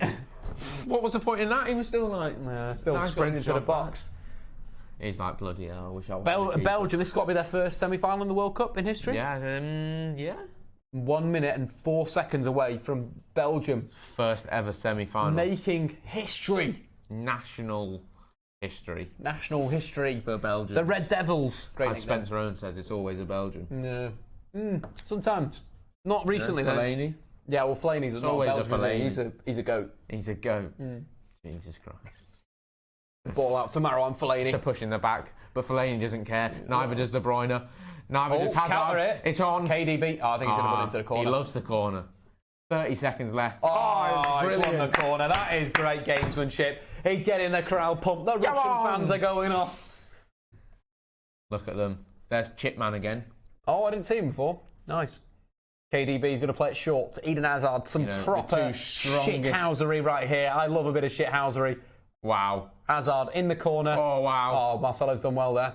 Oh, brilliant. Fellaini. Great tactical foul there, Marwan. This is amazing. 4 seconds Belgium, to go. 3 seconds away from making history. It's all on the referee now. We have gone past. It's over. It's over. That is it. Belgium are into a semi-final against France. That is going to be a game to one hell of a game of football, guys. But we'll do a quick little bit of analysis and then we'll talk about England. Of course, the game. Thanks for joining us again. Keep liking that goddamn video. Subscribe if you guys are new. Elliot Hackney or Cam? Elliot Hackney, unfortunately. Cam is not at that level yet. Full time, though. I love this game. It's all over. Neymar is a fraud. All the good comments coming in right now. Time is frozen, guys. Yeah, it freezes after about... Fine, we just ignore that, guys. But anyway, time to do some tic-tac tactics. First up, I think the first problem for Brazil, their shape. So the last game, as we mentioned at half-time, 4-4-2. Neymar as a striker. We've not seen that. We've seen Gabriel Jesus play as a striker all tournament. In this game, pretty atrocious. 0 shots on target. Awful game for him. Failed to create a chance. Only 10 passes completed. Absolutely terrible. 3 of them coming from kickoff. Let's look at that again. Let's look at that again. So 3 out of Gabriel Jesus' 10 passes came from kickoff. I think we need to tweet that one out because that is disgraceful behaviour from Gabriel Jesus. That's awful. In terms of Roberto Firmino, his replacement, 3 shots. A little bit better. Again, that chance He's in the nearly penalty had. box. He's in the penalty area. That chance he had that he blazed over the bar was close. Shot? Yeah, it's all shots, mate. All shots. But again, so Firmino completed more passes than, of course, Gabriel Jesus. And that's the big thing. And that's Firmino, what a false 9 is. That's what you want. That is exactly what you want. And that is the big problem with this Brazil team. Tite has bottled it. Absolutely fraudulent management right there, guys. And again, Brazil didn't really come back into the game. I thought Fernandinho wasn't very good as a defensive midfielder. Again, you know, looking at his stats, that's the wrong one. Didn't want to look at that one. Only winning 1 out of 6 tackles. Casemiro won 6 out of 8 in his last game. At least 4. Yeah, well, Casemiro would have won Brazil the game. That's an awful stat. He would have taken Lukaku and that's out. what we were talking about at the start of the game. Can he fit Casemiro's shoes? No, he can't. Absolutely not. We've seen that now. Fernandinho. They're just 2 completely different players. They don't suit each other's role. They're used in a different system. It's just poor from Tite there. If you're you knew that you had to use him. You tell him how to use him. Tell him what you want. Brazil were poor, but credit to Roberto Martinez again, starting Belgium out with a false 9. Kevin De Bruyne as a sort of guy that's drifting into attacking midfield, had a fantastic game, especially in that first half. The big thing as well that you want to look at in terms of of course he scored that brilliant goal, the shot across, but more interestingly was where he was receiving the passes, linking the play, all in that number 10 area, all bringing players in, and then it sort of allowed the likes of Lukaku, the likes of Hazard, who again was brilliant. Hazard had a really good game with the ball at his feet. 10 out of 10 dribbles completed. What? Nothing else? I think that's the most of any player that you expect. Kompany, Lukaku, Witsel in the middle of this team talking. It's a real team. We do not let this slip. That's what they're saying. The classic Steven Gerrard line. What do you think about this though? Because Thierry Henry, Belgium coach, is going to be playing France. Big beef. How if you're say you're like Swedish coach and you come up against England. I'm beating England. No, I couldn't do it. Man, I'm doing it, man. Could you do it? I could do it. But yeah, of course, Lukaku as well being very good and no shots on goal, but the big one was that assist. Fantastic assist. And if we go back, we can visualise the goal that Belgium scored. One of the best counter-attacks. Again, Belgium scoring some really good goals on the break in this tournament so far. In depth? Yeah, we will do. We'll look in, just I want to talk about this move. Again, the build-up for the play, the goal, the drive-through, the turnover, the dribble through midfield, the through ball, and then the goal. Lukaku had a really good game. That was quite a key thing in most of the goals for Belgium, was the little dribble in. Yeah, 100%. Just in their half. Yeah. Just a little spin. But I think the interesting side with Lukaku was he was played on the right-hand side. So basically was played to pin back Marcelo. And if you look at where he's receiving the balls, you'll see that all in the wide area. Again, receiving a lot of long balls. Something that Martinez did. We called it at the start. Tactical fluidity. It's been brilliant. I didn't expect it from him, to be honest. But I've seen this before from Martinez when, again, the thing I said at the start, again, against Natural Monreal at Arsenal, did the same thing where they played long balls to Lukaku. Something that Mourinho should really look to do this next season. Again, you take the second half against Manchester City. Lingard moved to false 9. Lukaku moved to the wing. Sanchez on the other one. United came back and won that game 3-2. But no Fred, no win. That's what the comments are saying. Fred at the World Cup, 11 out of 10. Dembele should start under Witsel. So we had a look at Lukaku in depth. Again, didn't get any shots on goal. But was sort of starved of the ball, should we say. But we had linked the counter-attack. That was the big thing for Romelu Lukaku. Dribbling, opening himself up. Wide target man. That's the role he's playing. And that's credit to Roberto Martinez. And that's why they won the game, the link of the Hazard playing on the counter-attack. Lukaku's being a wide target man and looking to pin Brazil back, especially in that first half. Playing as like a false 9. Yeah, it's been perfect. And I think the big thing with Lukaku as well is if you look at what Marcelo did in the first half, I think he was kind of restricted. Look at how many passes he's made there, though. That's mental. Yeah, it's absolutely crazy. But the big thing, let's talk about England now. That's the game done there. Brazil out of the World Cup. Who would have thought it? It's amazing, this World Cup. Yeah, I'm absolutely loving it. It's so good. But I think the big thing with England is that they need to be a little bit flexible with their system. So for me, I think they started this game in the right system with the 3-5-2. Oh, the app is just absolutely... put it onto the main wide. Oh, we're back in. We're back in. So the thing with Colombia is they've been playing like a 4-4-2 in the tournament. They actually switched to a diamond in this game. So the big thing with that is if you're playing the 3-5-2, you're okay. As in, you've got a DM, you've got 3 on 2 at the back. The problem is, you can overload a diamond by switching the play. You move them to one wing, you push them to the other. You move them left, you move them right. The outside, Carlos Sanchez and Lerma. Thank you. Thanks for reading. It's all right, mate. Thanks, man. You want to move them around. I think that at half-time, there should have been a tactical change where you're thinking, you bring on Eric Dyer for Dele Alli, you put in Sterling, Lingard off Harry Kane. That would have worked really well, and that's what I want to see against Sweden. That's the big thing there. Comments coming in, William went missing, I completely agree. Costa was the best attacker, should have started. Yes, I agree. We're going to do some Marrow and Flair stats after we chat about England. But Cam, your England team, who'd you start? For the game coming up against Sweden? For Sweden. I think I go Pickford in goal, Walker, Stones, Maguire. I think those three at the back have played very well, except from that one mistake from Walker. You were talking about Harry Maguire, how you were liking him. Oh, I'm loving both Harry Maguire. On I didn't ball. really rate him before this World Cup, you know, but now I'm starting to see the Harry Maguire effect. Good ball player. He drives out of defence. He takes people in.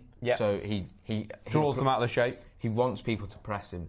And then he sees that gap from where they've pressed. There's someone opened up and he plays the ball. He's quite a smart midfielder. Well, he kind of is. He's a midfielder. You know what I'm saying? Yeah, that's kind of what he's saying. He comes in and joins, doesn't he? And then it comes into a back four type. Yeah, well, that's the kind of thing. You think you're talking him driving out of midfield, out of defence into midfield, and that's a big thing with him. But what I sort of like is threat from aerial positions. Again, been so vital in terms of corners. The first game they targeted Maguire. Maguire bullied the Tunisian defence. Second time they used him as a false. They used him as a bit of a dummy. Didn't think they used him well enough from set piece. I think England need to keep thinking about set pieces. He got on the ball corners though, didn't he? He almost scored, I think. Almost scored, yeah. And I think again, Kyle Walker really impressed me. Like Kyle Walker's passing has been really good from right centre half. Maybe not in this game, but the game against Tunisia was really, really good on the ball. Henderson's been good. I think Hendo has really grown into this CDM centre mid, ball winning sort of deep line playmaker role, because before everyone didn't rate him. I think that was just a bit of a bandwagon hype. Just be like, why the hell is Henderson?